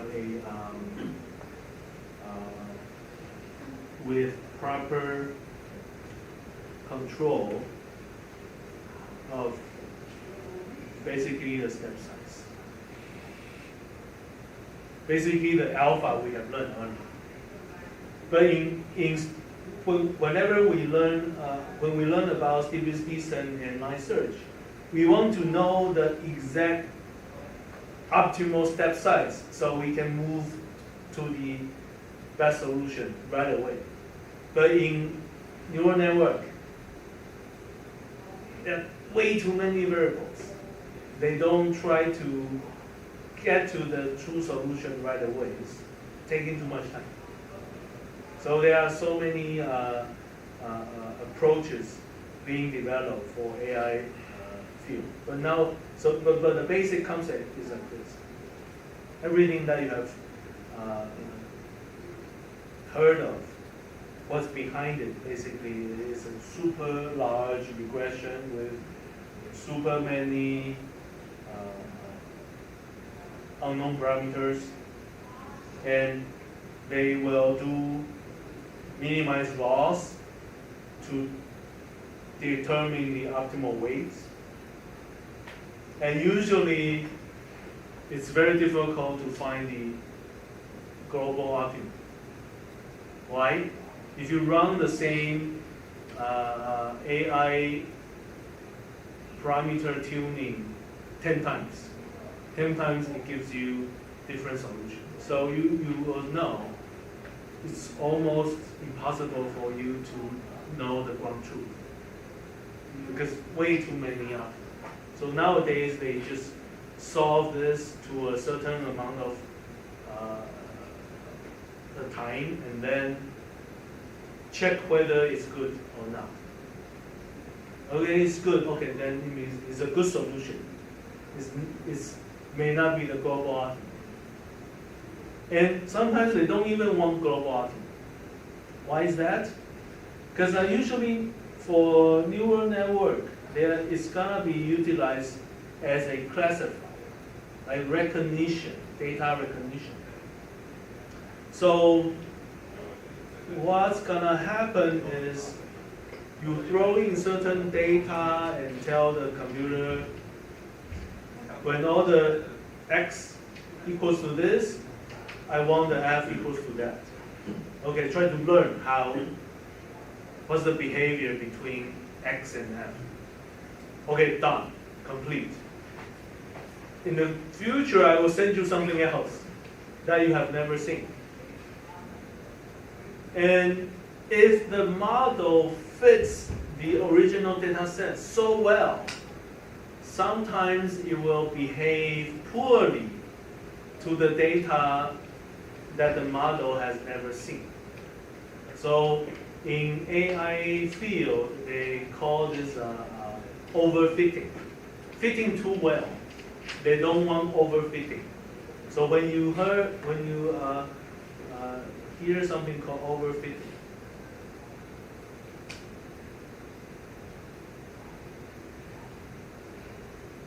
overfitting is bad. Why? Because for the classification purpose, they don't want the best fit. Okay, so in AI field, now they don't want the best fit to certain data set.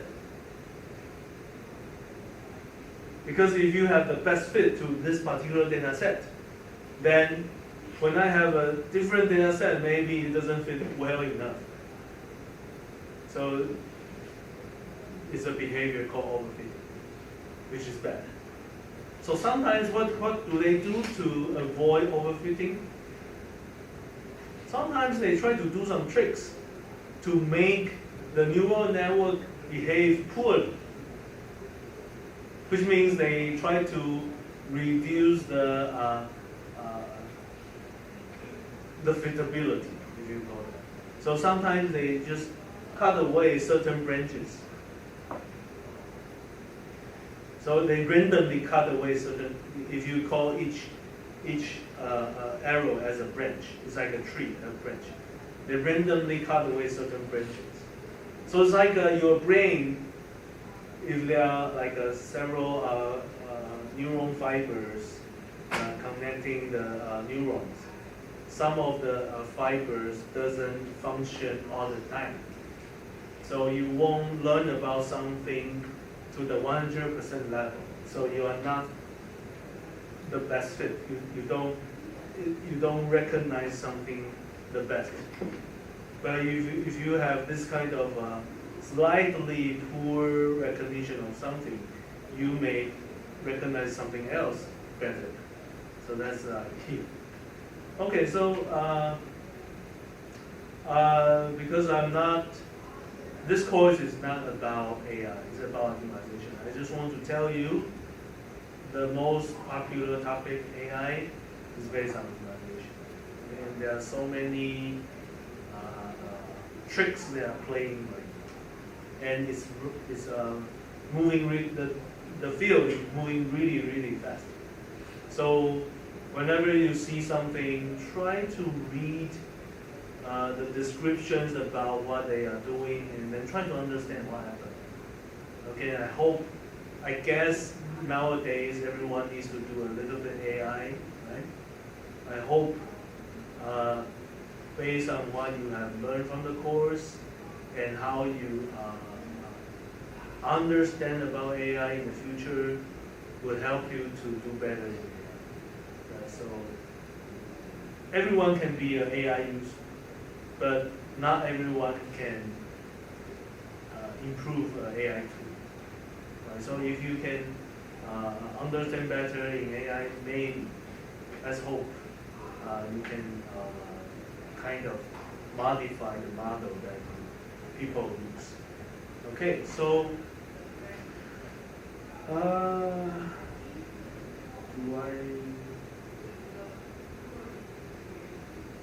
I would like to share one example about what we have done in our lab, but very quickly, which is related to what I mentioned about today.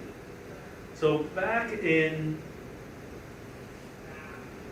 2018, so it was like 6 or 7 years ago. We work on some image processing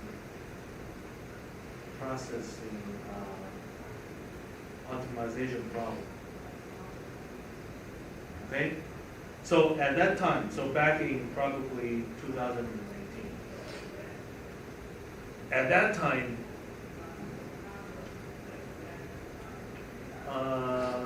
people are already using the popular CNN, convolution neural network, okay? But still is not that still booming up. It's not like today, okay? No one is changing faces yet, okay? No one is creating a cartoon picture out of your own picture yet, back in 2018. So at the time, the company has certain pattern of the certain images of a solar panel. Solar panel. And you know the solar panel looks like multiple cells. And there are some crystallized, probably silicon crystal patterns on top of the panel. So there are some crystallized structure on top. Okay, and it's difficult for them to write a computer code to recognize whether a panel is considered as good or bad. Human can. Human view the picture and say, okay, this is a good one, this is a bad one. But they don't have a computer code for doing so. And what we did was we just use a traditional image processor. So that several, let's say just process 1, process 2, and just a bunch of image processing. And let's say we run up to process n. And among each process, though, so maybe one of the process is changing the color space. Another process would be binarization. So this is not an image processing course. Basically, we perform some traditional image processing, multiple processes. So every time when we complete one process, we will read some important factors or responses. So maybe I call this response 1. So maybe after color change, we just read the average value of the processed data. So it's like playing a game with the numbers. You have an image, there are just a bunch of numbers of pixels.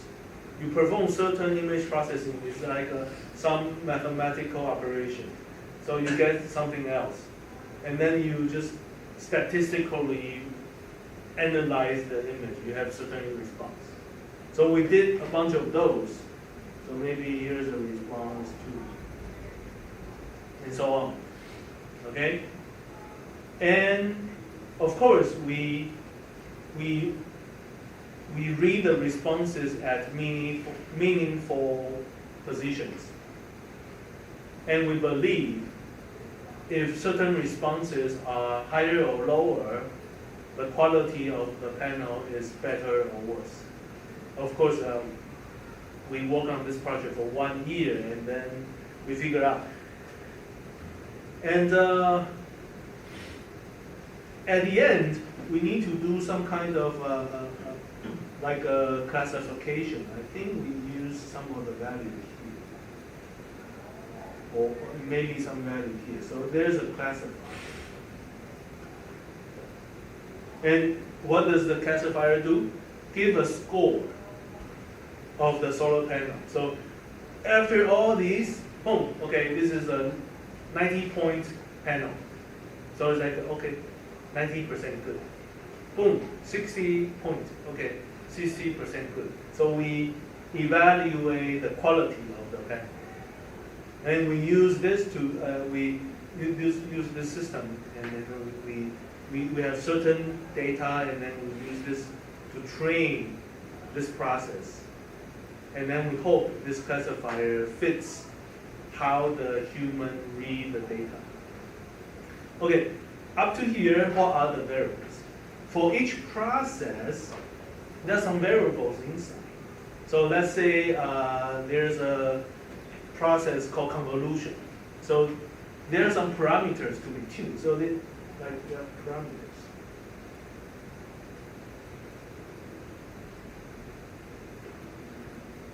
So this is just like a regression, you know. These are unknown. And these are the training data. And these are the expected output. Okay? we just decided to do certain things in a certain way, and we want to tune the parameters so that the output data fits how human read the training data. But just at the time, we don't know, we don't work on neural network. We just decide to just apply this concept on a very traditional image processing procedure. So over here, we did optimization. Now we throw in the data, throw in the output. We treat the entire process as a regression, and then we tune the parameters. So there was some optimization of minimized error. So we basically minimize error of the model value versus the expected value. Right? And plus my variable with respect to the parameters. So the variables are the parameters. So and we perform optimization based on this. So it's basically same concept as what we talked about. So it was back in 2008. And then recently, we have a deep neural network for pattern recognition.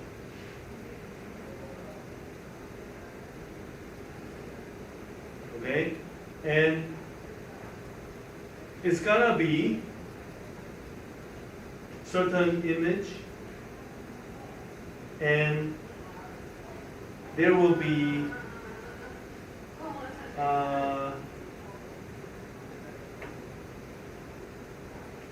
certain process, like this could be convolution.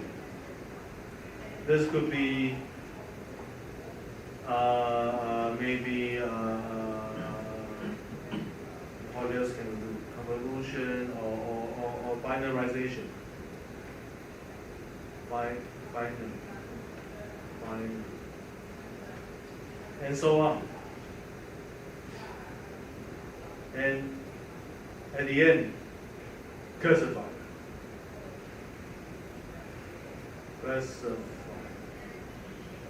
Okay, and how many layers that we can work on? A lot, maybe 20 layers. And each layer here may have some parameters. And for each layer, there are different things you can do. You can sometimes, okay, in the first layer I will do binarization. And the second layer I will do convolution. So there are choices to make. So nowadays, when they call deep neural network, that means the layers are very deep, multiple layers. And there are famous deep neural network presented by some famous researchers. So they name their neural network under their own name. So such as like DNet, right? Or AlexNet.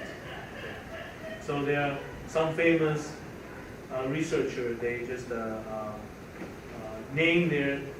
They first presented their net under certain structure. Okay, first convolution, then do this, then do this, then do this, pooling and so on. And let's do it in this way. And this neural network is good for certain things. And usually when someone presented a popular net, and it's good for so many applications, it's becoming so popular, and people try to compete with this particular net. The more people compete with, the net become more popular. Okay, so what we see was basically they try different combinations of the sequence. Okay, and all the rest are the same. Just tune the parameters, the weights, and then get the perform the loss minimization process. Then this neural network can be utilized to recognize, okay, this is a dog, this is a human, this is a cup of coffee, something like that. Okay? So what we did was, okay, if the choices of the operation in the layers can be scrambled, then why don't we try all of them? So if every layer has, let's say, if you can find 10 different kinds of operations, then you have 20 layers. So how many possible combinations that you can use? It's like our DOE. So it's like 10 to the power of 20 combinations of the layer structure. So VNet and LXNet are just two popular ones, successful ones within those 10 to the power of 20 combination of layer structures. So okay, if that's the mindset, if the combinations are so many, it should be pretty easy to find an even better one than VNet and LXNet, right? Because there are so many of them. So we did try to find different combinations out of these many combinations. But it's taking so much time if you try. It's impossible to try all. So what did we do? So what's happening was we will use GA. We use GA, okay? And then we will use the chromosome to describe the choices of the layer operation. So basically, like I said, there are 20 layers, and each layer can have 10 different kinds of possible combinations. Choose one out of 10. So if you use GA, what do you need to do? For 10 different kinds, then probably just 3 bits.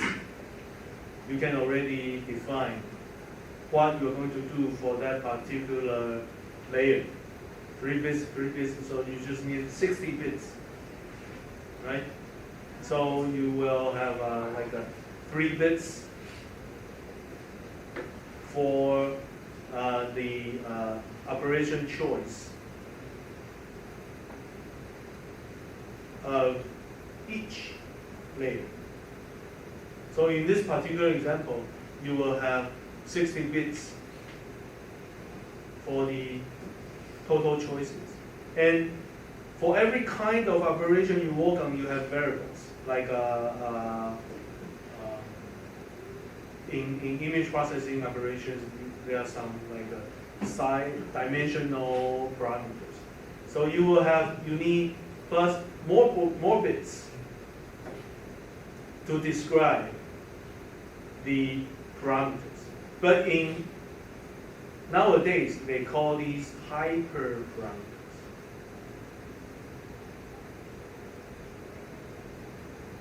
Why do they call hyperparameters? Because they don't want to be confused with the weights. When we talk about the neurons, there are some unknown weights, W's and B's. those are for the regression. But for image processing, there are certain things when you decide what to do, you will fix it for later on. So whatever parameters you decide and will be fixed later on are called the hyperparameters.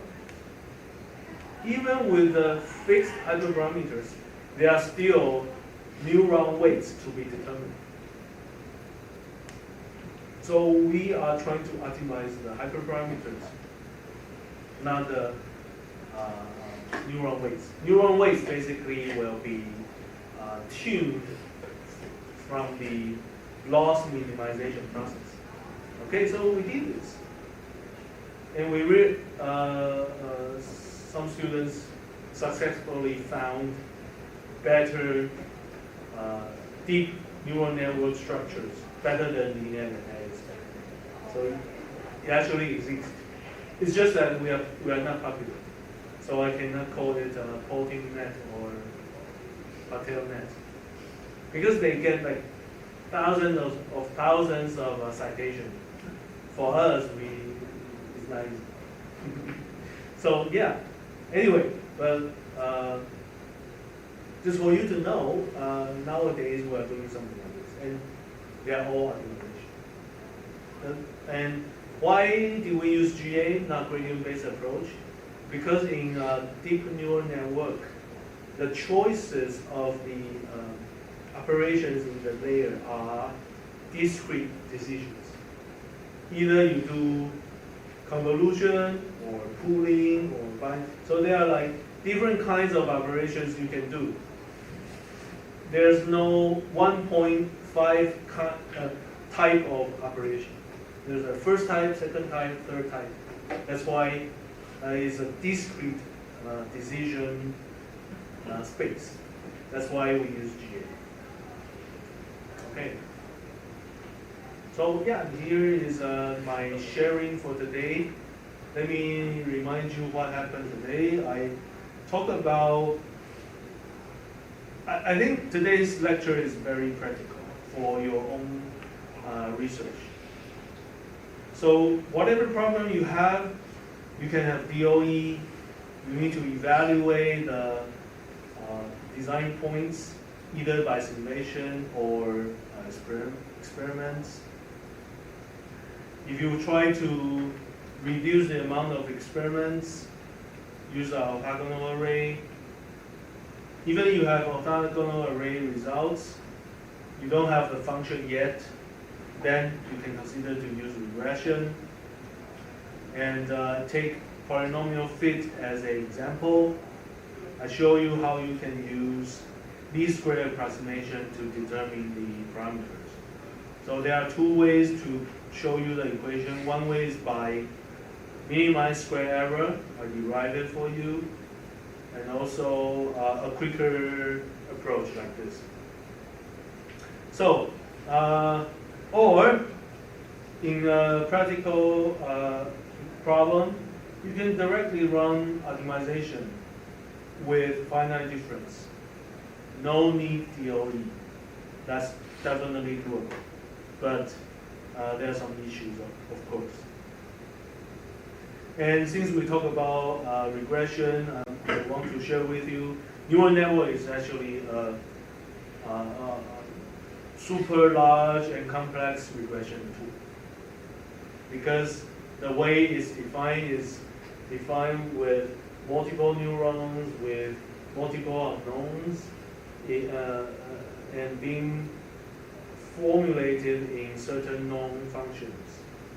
You just need to send input and expect the model to fit to the desired output. In the process, you will formulate the loss function, basically the error between the model value and the expected value. It can be a square error or absolute. You define your own error terms and perform gradient descent to minimize the loss function. So nowadays, if you go to Python and learn from Google or GPT, it will tell you what type Python code to write. Several lines you can do it already. Okay, so basically what's behind it. Nowadays people use gradient descent, and certain Python code is already doing parameter control for you. You don't need to do much. Okay, and the last part I share with you some practical projects that we work on. The first one, we treat image processing procedure as like a regression process. We have training data of solar panel images. We have expected scoring of each panel. In between, it's basically a bunch of image processing and some unknown parameters to be determined. So again, we use minimized error to determine what would be the best parameters in each process so that my scoring at the final step of classification can deliver the most realistic score of the solar panel quality. And also we did similar things to a deep neural network for pattern recognition. We have multiple choices of the layers in neural network pattern recognition process. And there are, if you count the possible combinations, infinite numbers of combinations. So we use GA to do it. Okay, so that's it for today's lecture. I hope from here you learn something. Yeah? I got a question. Back to the, when we go back to the orthogonal array, so I need to identify the parameters first, right? For my own, Yeah, sure, definitely. my own design. So there's something called Taguchi method. Yeah, so, before, how do I know that I've already get, do I have to identify all the parameters that influence? So that's the Taguchi approach. So what's happening is, in a problem you have, like what I have drawn here, you have so many variables, so many functions, and usually designer pick up the variables that is sensitive to the response. So for Taguchi approach, they evaluate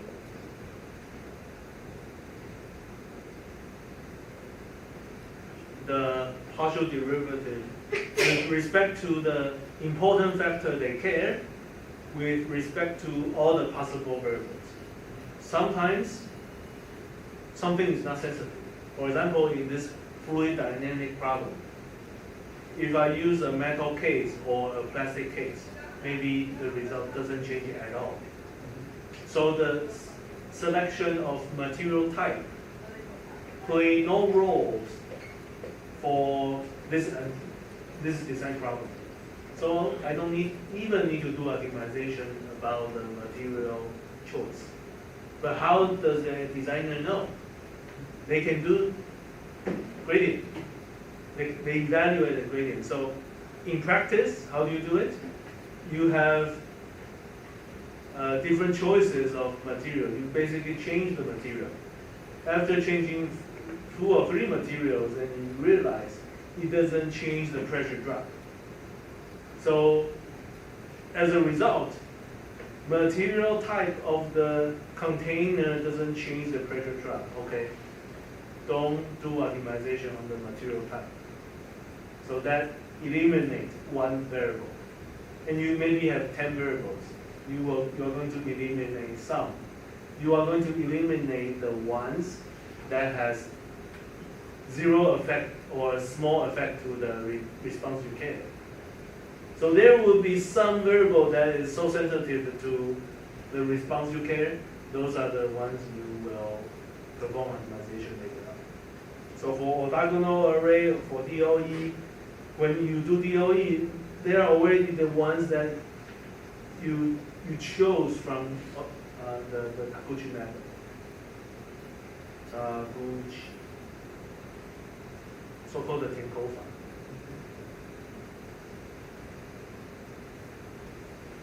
So please look it up if you are facing this kind of issue.